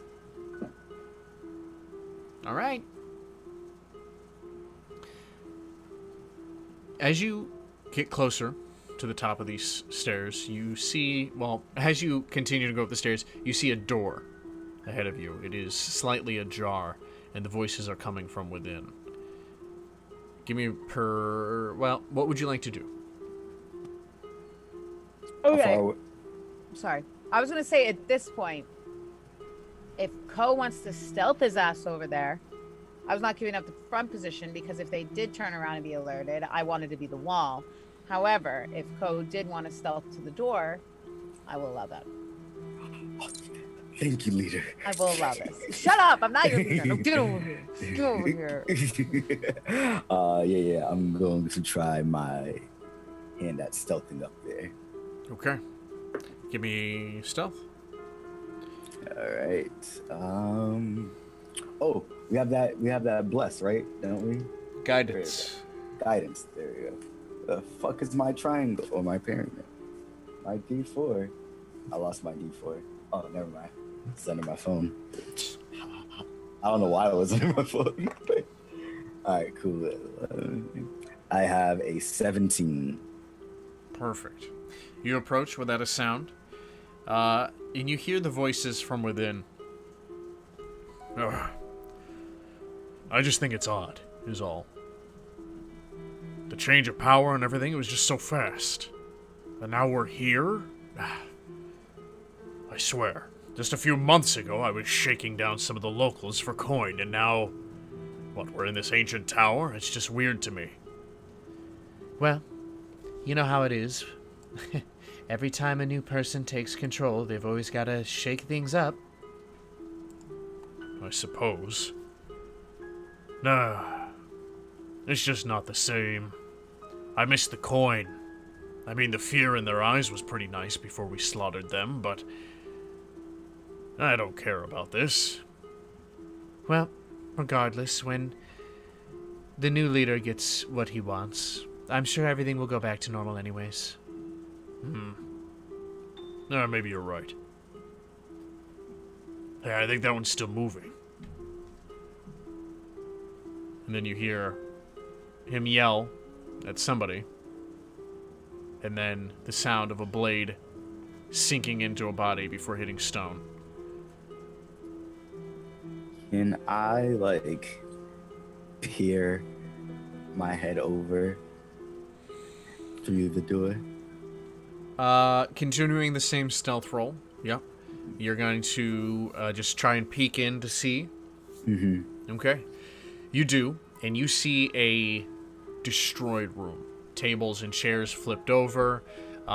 There are 3 bodies slumped on the ground, bloodied. They're wearing these robes, dark colored robes.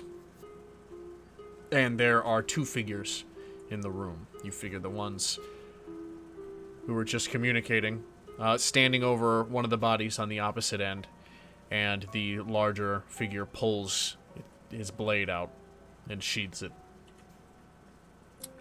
I am going to slide my head back in and kind of turn to my party members, and telepathically I'm going to convey everything that I've heard and seen, and kind of tell them that, it's probably best that they get prepared to fight, because they killed whoever was here before all of us. They seem to have killed them. Pence is very torn up about this. I am on the side of the door, pretty close to Ko, so I'm gonna look at Pence and Phoebe, who I know is not gonna listen to me. I'm gonna be like, you two stay here. Yeah, you go take care of them.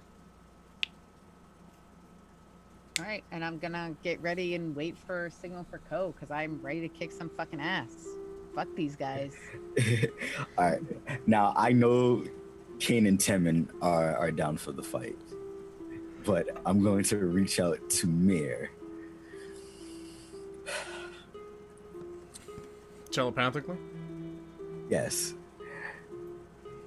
Do we have your arms in this encounter?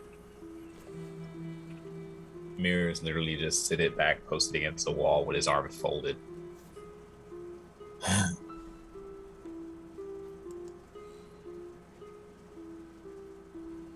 I suppose. Thank you. And then he's gonna just turn to Kane, and he's gonna give him the countdown to enter the room. I'm gonna look to Phoebe and Pence, and you're gonna see Temin plop down the bucket of water. And if they come out here, Phoebe, you freeze the floor, and Pence, you snuff out the light, and you two retreat rearward. But I'm coming in with you. Didn't you hear them? There's murderers in there. Well, of course there is, which means they could probably get hurt, which means I'm gonna need to help them. I'm sure your friends can handle themselves. Don't be a fool. I'm not a fool. I'm a friend. But there aren't friends in there. I don't understand you lot. That's okay. That's okay. You don't have to understand us. Well, I'll be right here. Okay. Let me know if you need anything, and I'll come running back. I'm just gonna break for a second. I feel like it was about time that one of the fucking NPCs, but there's murderers. Yeah, it's true. That's the most logical line we've Are ever you had. mad? Let's kill Why us. would you do that? Why would you do that? Okay. I'm good. Sorry about that. Okay. So Yeah, if I'm the going others- on code signal. Okay, so if that's gonna happen, then I'm just gonna look to Pence and Phoebe, then go and lean in and quietly whisper. If that is the case, then Phoebe, climb onto my back, and Pence, when we rush in, snuff out the light. And then I'm just gonna look to Phoebe and just wink. Okay. Snuff the light in there? Out here, Oh, so they cannot see you. that sounds great. Loves this idea. Loves it. He loves Yeah, it. Temen's like kneeling down, like, and just basically motioning him for him to like hide against the wall when he cuts out the lights. Okay. Yep. All right. What's our marching order?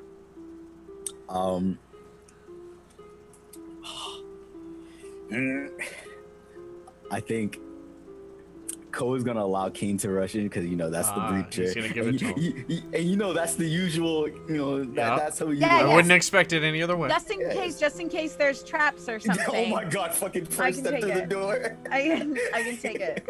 I'll find it first. You guys can leap over the pit that I fall in. Oh my God! Where are the giant rats? Yeah. So Ko would enter after Kane unless Tim and Omer are like right there ahead of him. He'll go after Kane. I'm pulling up the And- rear. And when Ko delivered the message to us, he clarified the two voices. There seems to be two people of certain Oh yeah. energy. Okay. All the specifics, and that one of them was on one side of the room, the other one was on the other. Everything, the layout, Mm-hmm. all the Okay. info. Okay. So, what would you like to do, Kane? I have my great axe, and I would like to just like element of surprise here, all the rage in his body, just kick open the door, and when I look in the room, I'm gonna dart to find the two of them first, and I'm gonna target the male first. Okay. Only because he didn't seem to have any sort of remorse in what he was saying, and that he actually enjoyed killing innocent people. So he's my main target. Wonderful. The follow up to that, Ko would target the opposite person. Okay. And I won't just outright bop them with my axe. I would like to grab them and pin them against a wall. Okay. So we're gonna play through those two. Kane, you kick the door down, and the man turns around real fast. What in the? And then you just gun it forward towards him. He takes a step back and half trips over the body that he just stabbed, fumbling for his sword as you rush towards him. The woman on the other side of the room is startled. Oh! And she goes to pull her weapons before... Hold person on her. All right. Stupefy. What's the resistance on that? I am casting at second level. That is what the hell is it? Wisdom. Wisdom. Yeah. Ooh, she did succeed. Ooh. Yep. Okay. So you cast it on her, and she musters herself out of it and goes to pull her daggers. Kane, roll me a strength check.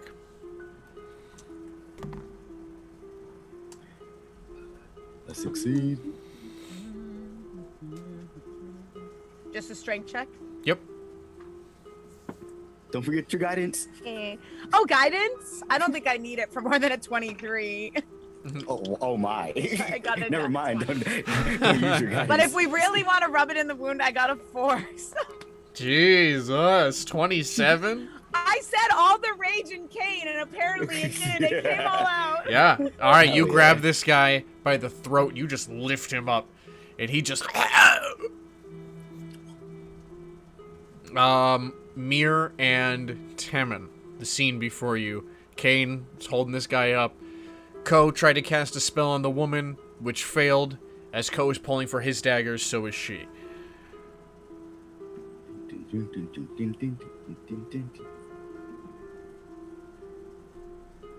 Mir's gonna walk into the room, see all this happen, be very impressed with Kane, look to Ko,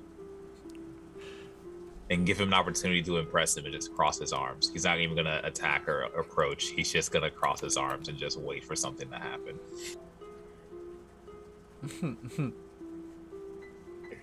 This fucking guy.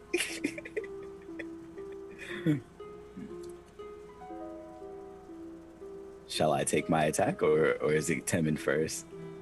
Temin's gonna walk in and he's going to look back at Pence as he's walking in, trying to be stealthy with Phoebe on his back while holding a shield and a javelin in one hand. Pence Just, like, trying to... turns out the lights behind you. Yep, and it's just like, coming standing in the doorway, just looking awkwardly like, yep, there's nobody on my back. Yep. Oh my god. Okay. Em and I can always get down. They might yell at you. Okay. All right.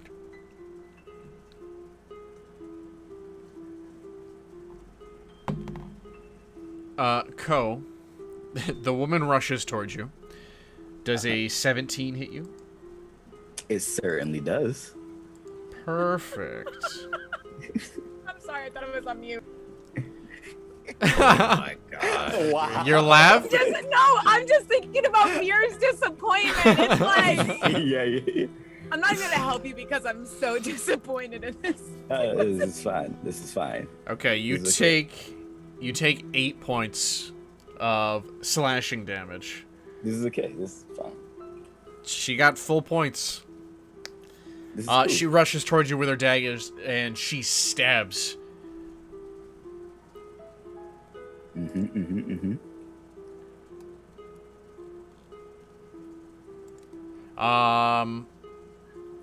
Temin or Ko and Mir. So she stabs me. Ugh, fuck. Let's see. Fuck. I think Ko is going to lean forward and he's going to cast Dissonant Whispers in her ear. Okay. Along with a bonus action, first of all. Hold on. Let me do this first, 'cause I always fucking forget. Okay. He's gonna whisper a string of things. First is gonna be the unsettling words. So I'll use my bardic inspiration for that.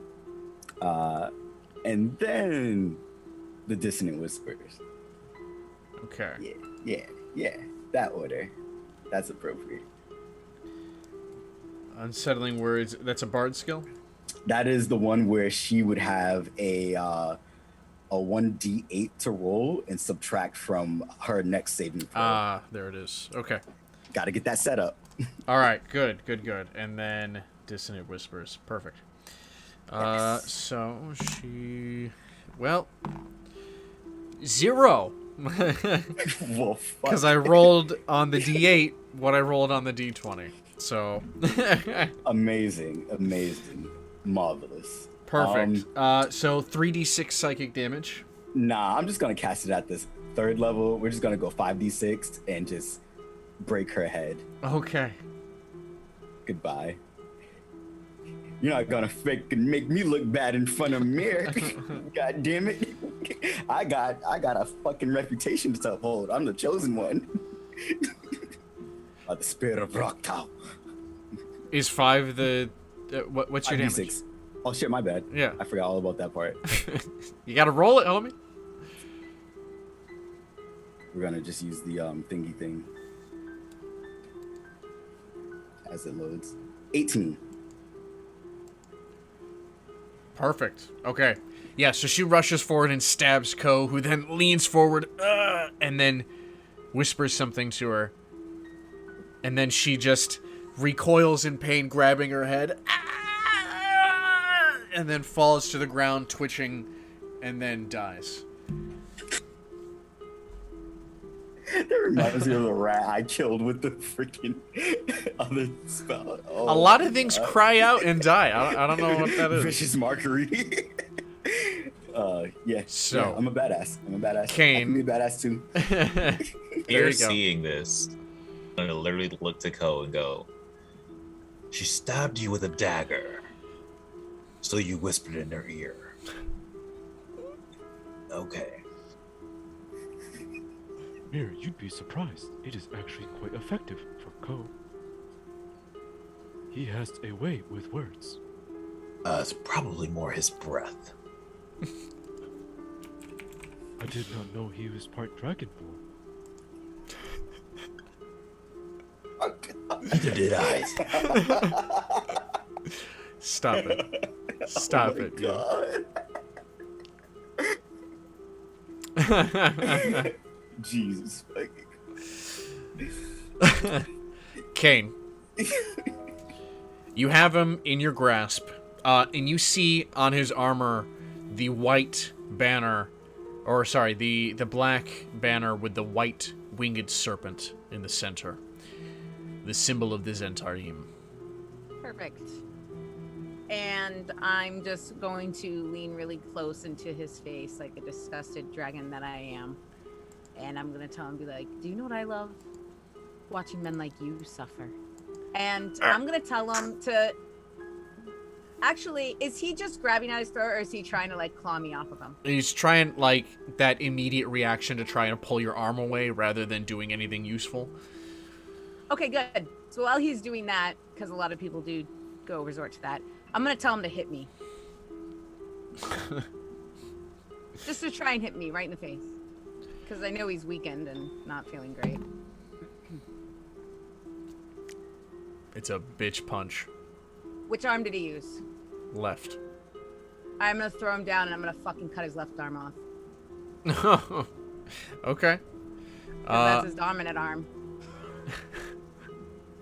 And I'm going to interrogate him a little bit. All I'm gonna right. take Phoebe outside. He cries out, blood squirting from the stump that was once his left arm.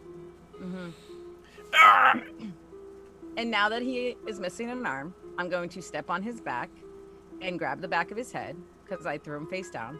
Okay. And I'm going to pull him back, like up, wrenching his spine in a C. And I'm going to ask him to tell me what the fuck is going on here and what are they getting? We're here for the artifact. Oh, yeah. Okay. I know that too. That's what I'm here for. Now tell me, what artifact is here?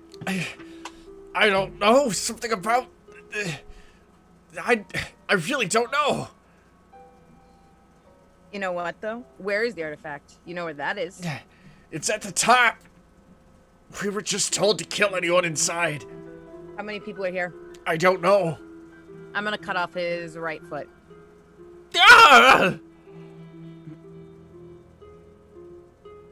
You don't know how many people are here. No! So it's just you and your buddy? No. So there's more people here. There's more of us. We don't know how many of them are in here. I'm gonna let him go, because he's not going anywhere. What about the Warforged? Where are they? He's up top. They're both up top. Who's in the room with me right now?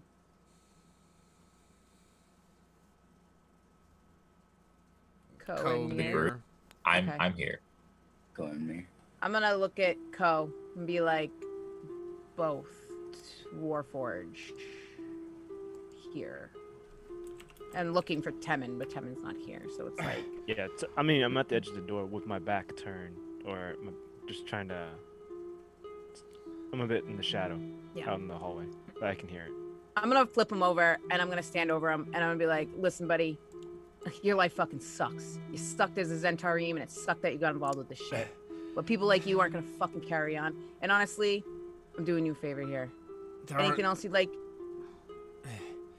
Tell me. Not 2 warforged, it's 2 generals. And they'll fucking kill you. Mm-hmm. Cool. So anything else you want to tell me before I end your miserable life and grant you the favor? He, using his right arm, grabs his dagger out and goes to stab you with it. I'm gonna kick it away from me and step on his wrist. Anything else?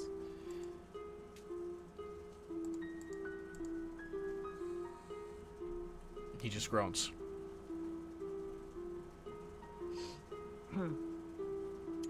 I'm gonna take his dagger that I kicked away from him, like literally walking away from him and then walking back and just stab him in the heart with his own dagger. All right. And can I examine the other people that are dead in the room? Certainly. Give me a investigation check. It is now silent in the room, Temin and Phoebe. I was actually just gonna say, Code kind of call them back into the room, specifically Phoebe, and ask her. He'd be like, "Sorry to trouble you, but could you perhaps?" He's gonna pull out the dagger that he got stabbed with. Could you perhaps? Of course, this that's no wound. trouble at all, Cole. That's never a trouble. And she's gonna put her hand over the stab spot and cast Cure Wounds. The stabby spot. Bless your little heart.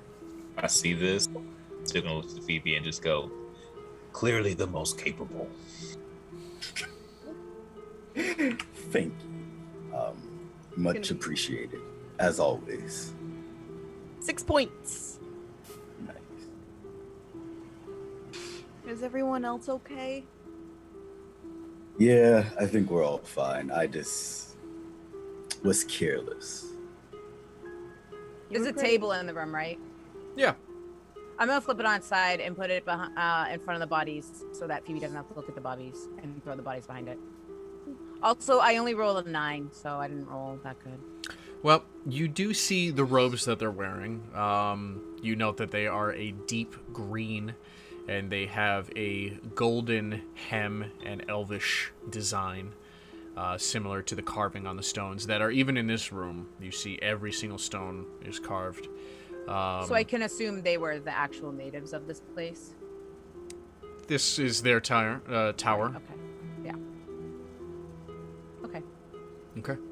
That's all I gathered from them. So if anyone else takes a look, I'm gonna, like I said, I'm gonna start putting the bodies behind the table. So.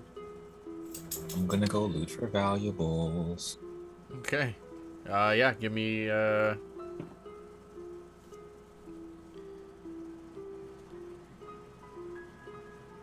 You know what's funny? I haven't had people, like, search dead bodies in probably years. I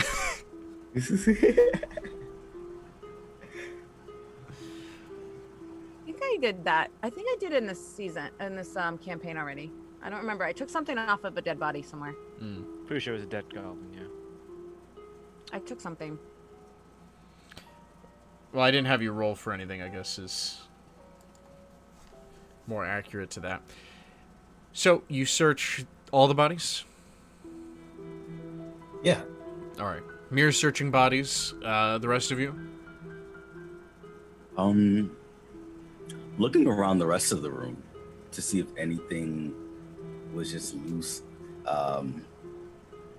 Any belongings, any things that just were in the room. Yeah. So this room has some tables and chairs, but on the walls there are shelves with plants, like potted plants in them. Various like stalks of beans and flowers and other types of leafy plants. I would call Phoebe and Pence over. Okay. Pence peeking his head into the room. Oh yeah. My goodness, you absolutely brutalized them. We didn't do well. Somewhat. It wasn't entirely our fault. Huh. Mir, when searching the bodies, you find on the Zentarim a long sword, several daggers, 16 silver between the two of them. And then on the robed figures, absolutely nothing. In fact, the robe is the only thing on them.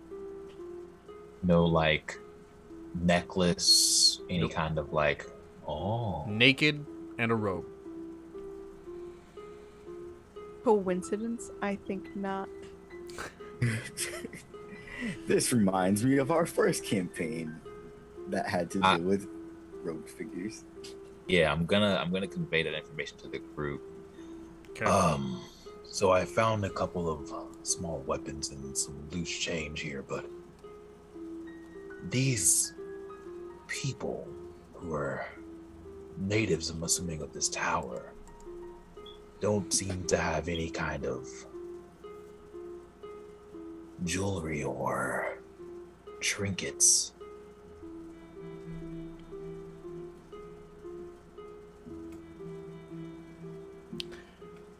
Phoebe, as you approach to see the plants that Ko is pointing out to you in Pence, you see that they are all unique to you.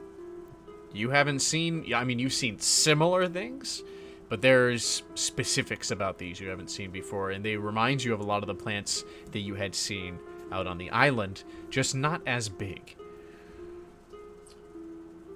They seem to be contained within these growing pots, not allowed to get to their full size. Do I take it? Do I leave it? Do I take it? Do I leave it? It's not mine. It's being cared for. I shouldn't take it, but I will take notes. You see Pence is scribbling furiously right next to you, and he's like, oh, yeah, yeah. And you're like sharing notes between each other. These are actually... These are okay, as far as I can remember.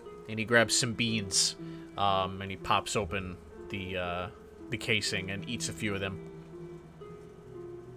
Yep, just as good as I remember. Oh. Well, that's interesting. Would you mind grabbing me one? I can't get around that way. You're the same height.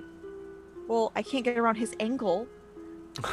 She doesn't want to be in his bubble, babe. Okay. Personal space. Okay. He grabs you some beans. Oh my god. Thank you. After Mir says what he says about the people he searched, I'm just gonna be like, did you search the assholes? They could have pickpocketed them before you got here.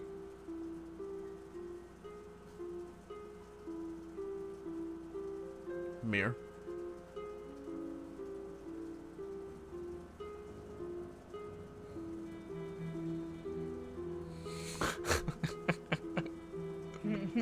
He's choking on a bean. Someone. Sorry. Help him. Quick, Beef help! jerky. Lay on hands. Lay on hands. Well, So much for being capable, right? Leaving us all shit. just tense and... I'm just watching him Could have burn. been looted beforehand, but who walks into a room, murders and slaughters people, heads up the tower, and has time to loot? Hmm. Well, it did sound like they were here for a purpose. And speaking of going up the tower, I'm gonna look at Temin and Phoebe. 2 generals have already beaten us there. I'm probably gonna get whatever we need. Wait. Temin's outside. Oh, I thought Temin had come in by now. No, he's still standing outside. Pence is in here. I'm gonna ask Pence. Does he know about an artifact in here? Well, there was speculation about something causing the effects of the island. We figured it had to be from somewhere if these people... He's taking notes about their garb. All three of the robed figures are elvish. They... we've never seen anybody on the island, and there's no entrance here. The one that we came in was broken into. They had to have just been living in here. Maybe they were the source of the magic? I'm not sure. I'm gonna walk out and go get Temin. As you're... Go ahead. Oh, I was just gonna say why. I was gonna wait you. Go ahead. Oh, I was gonna say Temin's standing right beside the bucket of water, and as the light from the room just is cast onto it, you see a bit of the reflection as Temin's standing partially turned away from the door, and you see part of his eyes are flickering red just a little bit as you're looking into the pool of water in the bucket, and you can hear him say, Life to death. Destroy. and he's like having an internal struggle with like reverting back to his original program to destroy, because of, you can tell he's reacting to the words of Cain mentioning the Warforged. Stronger. You see him just clenching his fist.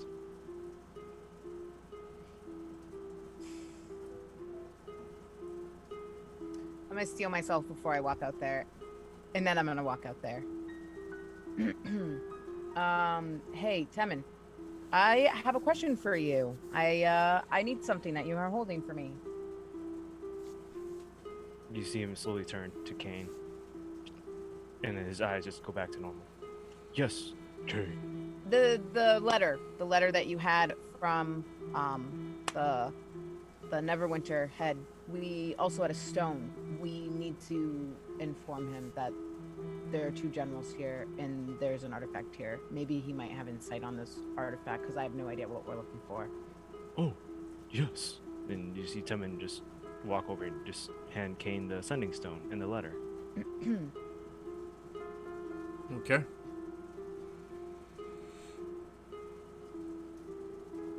I'm gonna take a minute before I walk away from Temin.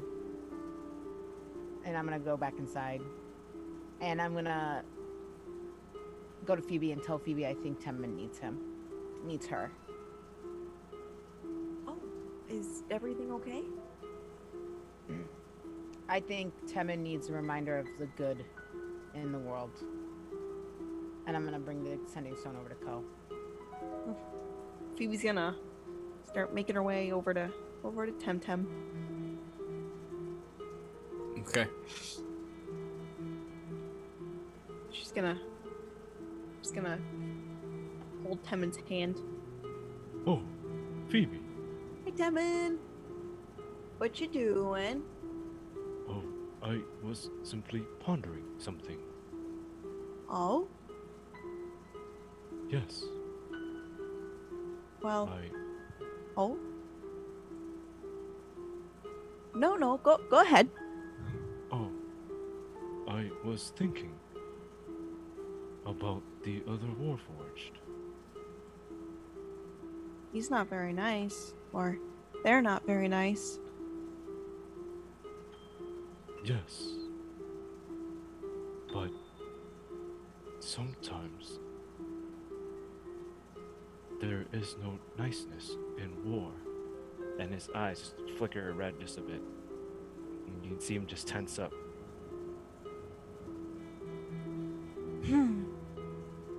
She's gonna squeeze his hand a little bit.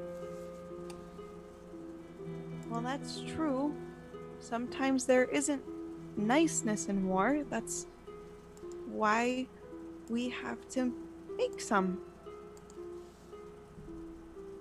For the people that need it. Because it's hard enough already. So, putting your own dash of niceness where you can makes it easier. You see Temin take a knee and pull the greatsword off his back and put the greatsword onto the ground and put his head against the greatsword. And sometimes you must steel your heart and become cruel, because your mercy can cost you the life of your allies. It's definitely a smudgy topic. It depends on whose eyes you're looking through. I help my allies how I'm able to. So, I guess you have to do that in the best way you know how. Never forget to think outside the box. He turns to Phoebe. Thank you. Thank you. And he gets back up. Just gonna go pick up the bowl. Okay. All right. There is another door on the other side of the room.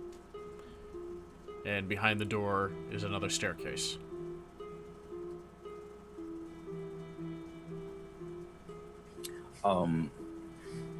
Kane came over to me, correct? With the sending stone? Yeah. What's up?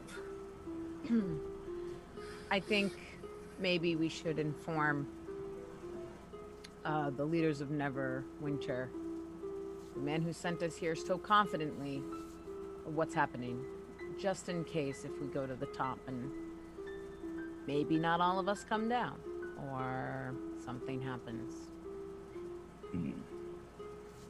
That is the right idea, you know. Well, maybe they also know more, and they didn't want to say anything to us until we got here. But it was a pretty vague letter. And I'm like kind of like looking over it again, seeing if there's any like detail that I missed.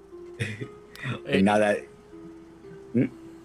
It includes say, the activation word for the stone. here we go. Yes. Now that Kane's like kind of put it out there in the air, Cole's like, yeah, this makes sense. All right, good. So I'm going to hand him the stone. You're better with these magical things anyways. You've really got to get over whatever disconnect you have with magic. It's literally like everywhere around you. Yeah, so is water, and I still don't like that. You really need to get over that, like more so than the magic. You all right. Here's your stone. You hear a chuckle in your mind, Kane. I'm gonna just kind of clear my throat and stop laughing and just be like, all right, let's just move on. With a side eye, as if he's on the phone. Cole's going kind of just like. Wait, who am I? Who's this person again? Dagalt. Right? Yeah. Let me go to my notes. Okay, good. Dagalt. So you activate the stone, and Daggle, where the fuck are you? it's silent for a moment, and then you hear, hello? Yes?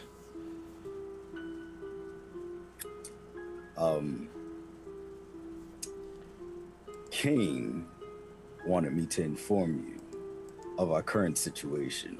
Pull the stone away from your face. I don't want to look in your ear. Kane,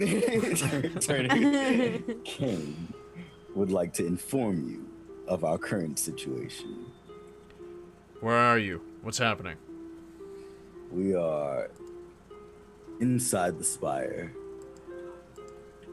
Apparently there's an artifact here, along with 2 generals of the Zentari. Really now?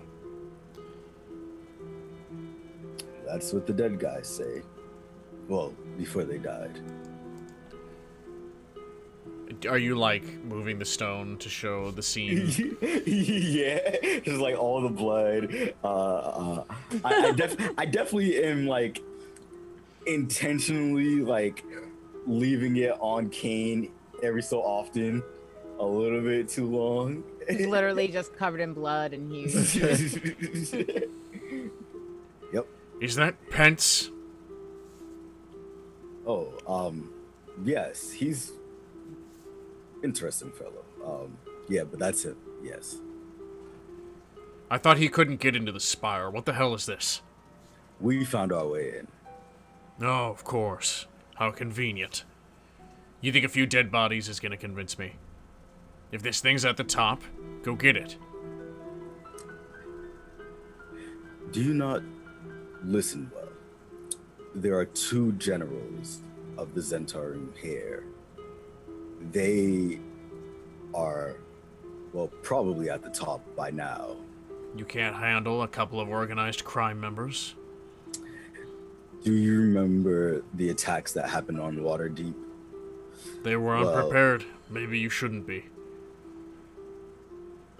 I'm very outwardly getting frustrated. I am I'm like, just kind of like every time he said something, I'm just kind of like very openly. Listen. Now Ko's like actually turning it on himself. Listen. You sent Kane here to do a job. We're trying to assist him with said job. All we're asking is for you to just like have the mindset to acknowledge our current circumstances. What we face is a force that was capable of walking into Waterdeep, decimating the place, and leaving at their own free will without any consequence. Then what makes you think if I sent you a boat full of Then what makes you think if I sent you a boat full of soldiers that it would get there in any time to assist? I'm taking the stone from Ko. All right, listen here, Daggles. I'm just letting you know that we're actually getting shit done. How about that? There are two generals at the top of the spire, so if we go missing or we don't come back, this is where we were. This is the lead you have to follow. And the closest you'll probably ever fucking get to dealing with these two. Because you're lucky. I've dealt with one of them, and it's fucking miserable. And I can't even promise I'll walk away from that. Also, if you know anything about this fucking artifact, I'm asking you to tell me about it now, because your disgusting little letter here, this bullshit of a vague letter, go to this island. Here I am. What do you know about this artifact, DeGault?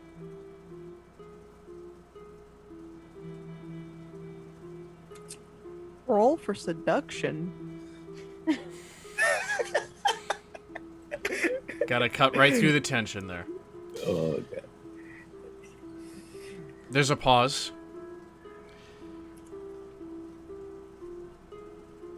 If there's any artifact at all that exists there, then you do need to prepare yourself before you continue heading up. Any abnormalities to that island is caused by the residual energy of that artifact. We're talking about life and death here.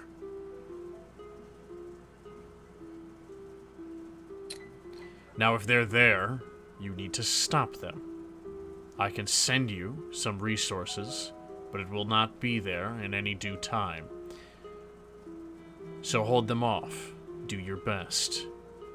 Show me what you see when you get there. Does that suffice?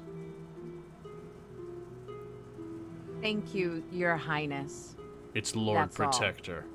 And I'm gonna like turn down the stone any way I can. I'm just gonna be like, turn Like trying to turn it off. If I see King struggling, I'm just gonna I'll walk poke over it and in like the eye. calmly just like deactivate it. It's like, don't worry. We got this. Well, that was very helpful. Well, either way, if we deal with them and they takeoff, or at least we can do something. We'll have some sort of resources or way to get off the island by the time we're done. And I'm just kind of be like, under my breath, be like, if we make it that far. Don't worry, we're not dying for this. I'm gonna give Phoebe the stone. I'm gonna tell Phoebe she's in charge of keeping an eye out when we get there. Oh, okay. And I'm gonna give her the letter too, so she knows how to activate it.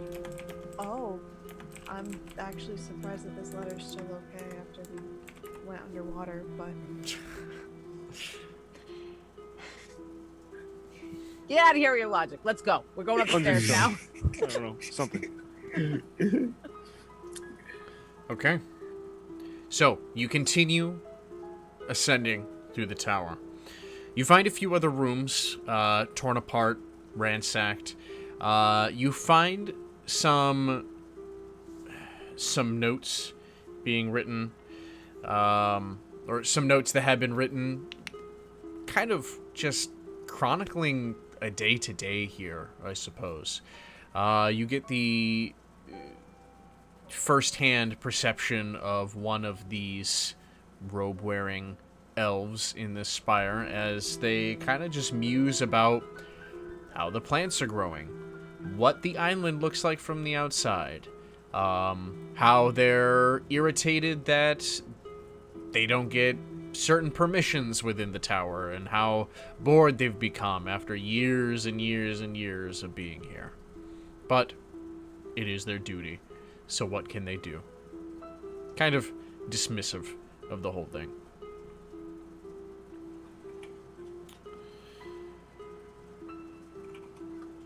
And then...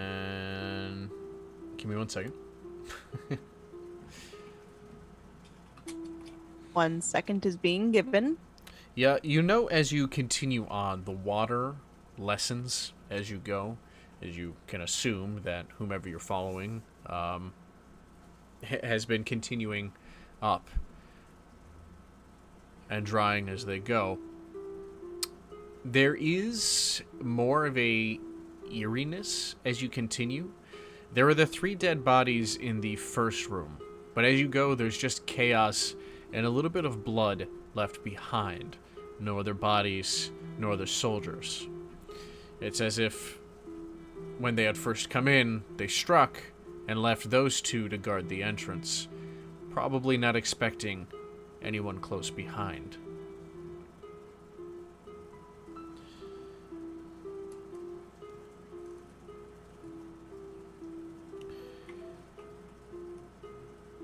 When you make your way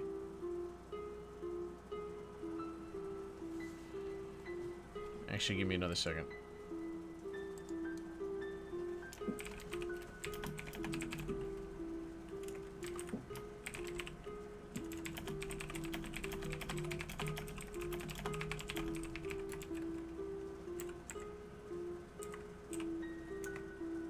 Kelp, you okay over there? Ew, I called you Kelp. Ew. I hit my elbow. Oh, well, never mind. was- You're not okay. I was feeling the music with interpretive dance, and I hit my elbow on the table. Yikes. I was feel being a you. rascal, and I paid. You paid the price? I paid the price. Rascals be rascalin'.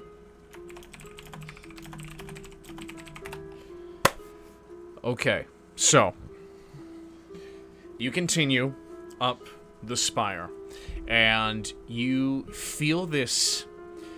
You feel the air around you getting lighter. Your breaths are becoming.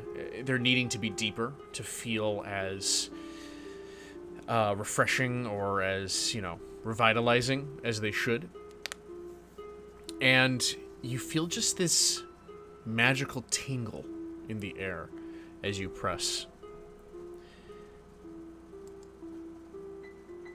And then you come to what you would assume to be the last major floor. A very large open room.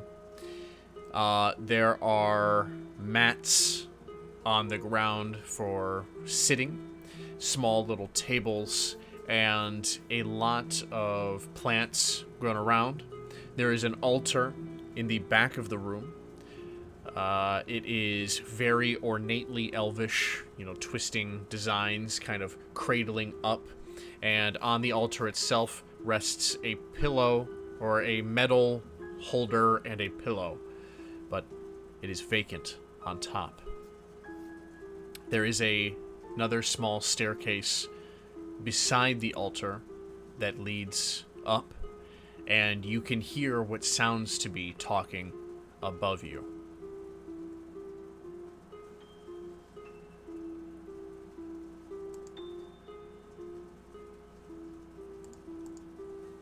Does the talking sound like anything in particular? Is it like deep? Is it muddled? Yeah, it's a deep, slower voice. It's commanding orders. You can hear the shuffling of feet. Nothing. It's really muffled. It's like that.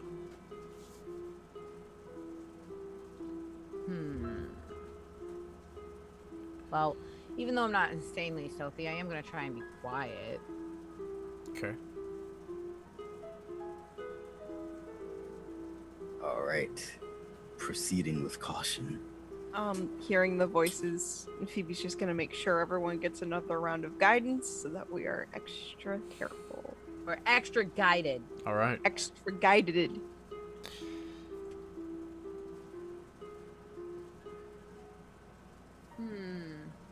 So how is this? They're in a room above us? Mm-hmm. And we're in a room, or we're in a staircase still? You're in a room. Okay. So the spiral staircase that has been taking up like a third of each room up to this point ends, and you come up onto a full room that's the full expanse of the spire. But there is a roof about 10 feet ahead of you, above you, and a staircase that leads further up. Non-spiraling. I could always go creep up ahead and see what's there. I'm small.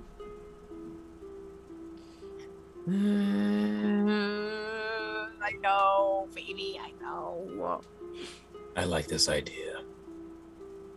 I'm gonna narrow my eyes at Mia real quick. And then back at She is Phoebe. clearly the most capable of all of you.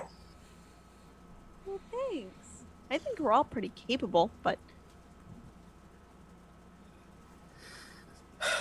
Where's Booker? Fine, go. okay. Make it quick and be Okay. quiet. Okay, she's gonna like tiny sprint. I swear to God, I'm at the bottom of the stairs being the quietest I can fucking be. Not to ruin this for her, and to like just be there as close as I can be without ruining it. I imagine. Dad. I imagine the Lala Fell sprint animation. Yes. Cole's gonna like try to stealth a little bit behind her, just to make sure she has protection. Okay. Both of you give me a stealth check. I'm gonna be in a crouching position, like a take a knee position, because if I need to fucking vault over a staircase, I'm gonna be able to need my speed. So I'm like basically holding an action. Okay. Stealth? Oh fuck, I don't have stealth. Not you. Okay. Not you. Oh, thank God. I have a natural 20. Okay. Right now. Perfect. Mir is just sitting back, waiting. Also giving Phoebe her moment to shine. Phoebe. Am I rolling anything? Stealth? Yes. Okay, you said those two. I was like, You two. You were You the and two. Go. You were the two going up the stairs. I assumed it was Kate and Go. Because they were at the bottom of the stairs. Me seeing that Phoebe's not ready at all, her just like, just be careful. That is a 12. Perfect. Thank you. See, it was a roll under duress. We had to. It was. I had to clutch it. All right. Ko, you're a few feet behind Phoebe. All right. Phoebe, you begin to crouch up, and it is a stone staircase. And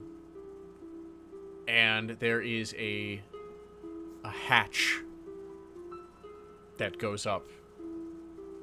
It is closed.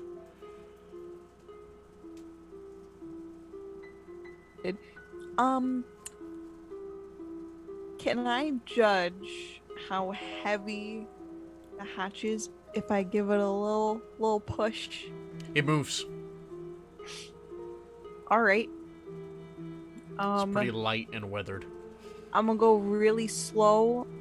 I'm gonna actually whoop, and my head's gonna go with it. And I'm just gonna peer through the little slit to see if I see anything. Okay. Phoebe, you begin to push up on this and peek through. And it is nighttime, but the stars are out and they are bright. You see there are several of the robed figures on the stone of the top of the spire. They're either prostrated or prone. And then you see a brilliant green light beside you, and it illuminates everything, and you kind of have to pull your eyes away before you look over and see the Warforged, the massive one that had attacked Waterdeep, is holding up one of the robed figures, and in his other hand, something glowing green. As he holds the robed figure and lifts up this object, you see the green, brilliant light shine from it, and then from the eyes and mouth of the robed figure, as this energy pulls out of them, and they become a shriveled husk, and he drops it to the ground.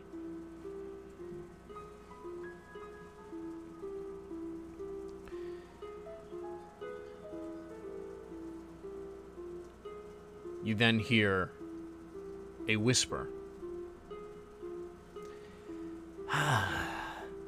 You're not one of them. Oh, shit. And an arm reaches into the hatch and grabs you, Phoebe, pulling you out. Oh my fucking god! Am I still hanging on to Booker? Wait. As I have time to react to this? as you are being pulled out, Booker activates, turning into his bare form. She's not gonna give you guys away. I don't care. Kane's gonna give Kane away. Kane activates. Co-activates. I'm fucked. Activates. Everybody activate. You, Fucking Phoebe, you Mighty don't get to Morphin be Power, like, Power oh, Rangers. I'm in the battlefield because I'm your friend. Well, yeah, no, you're right. We should all just stay fucking hidden and not do what Phoebe. No fucking way, Phoebe. We protect surprise at all costs. Phoebe. Cocaine activate. Okay, all of you get to react after this. Phoebe, Booker comes alive, and you see a few Zentarim soldiers that you hadn't noticed at first. Their armor dark against the night sky. The person holding you that has pulled you up is a tabaxi. It's dark fur with black stripes across it, green, blue slits for eyes, and as Booker comes to life, the tabaxi wraps both its arms around you and jumps back onto the edge of the spire's top, and several Zentarim warriors crowd around Booker as he begins to attack them. The rest of you on the stairs, we have Ko, and then Kane, then Temin, then Mir. Yes. From my position, can I see the tabaxi? No. Well, then I'm immediately just gonna like get closer, as close as I can. And the moment I see the tabaxi and Phoebe, I'm going to try to pull them closer. So you hear combat coming from above. The hatch is open, but you have to get to the top to be able to see. To be able to see it? Okay. Then fuck it. Then we're going we're going in. Yeah, I'm going in, and the moment I see it, I'm instead gonna just like attack the tabaxi. Okay. So I assume you're all rushing up? No. Not our Phoebe. Okay. I'm rushing up. You reach the top of these stairs, to the top of the spire. The whole island can be seen below you. Several of the robed figures and Booker attacking Zentarim warriors.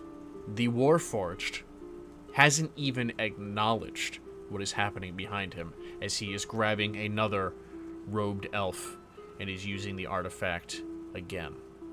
You see the Tabaxi with Phoebe in its arms, and it sees all of you come up, and this twisted grin crosses its face. And Phoebe, you feel its clawed fingers begin to pet through your hair as it holds you close.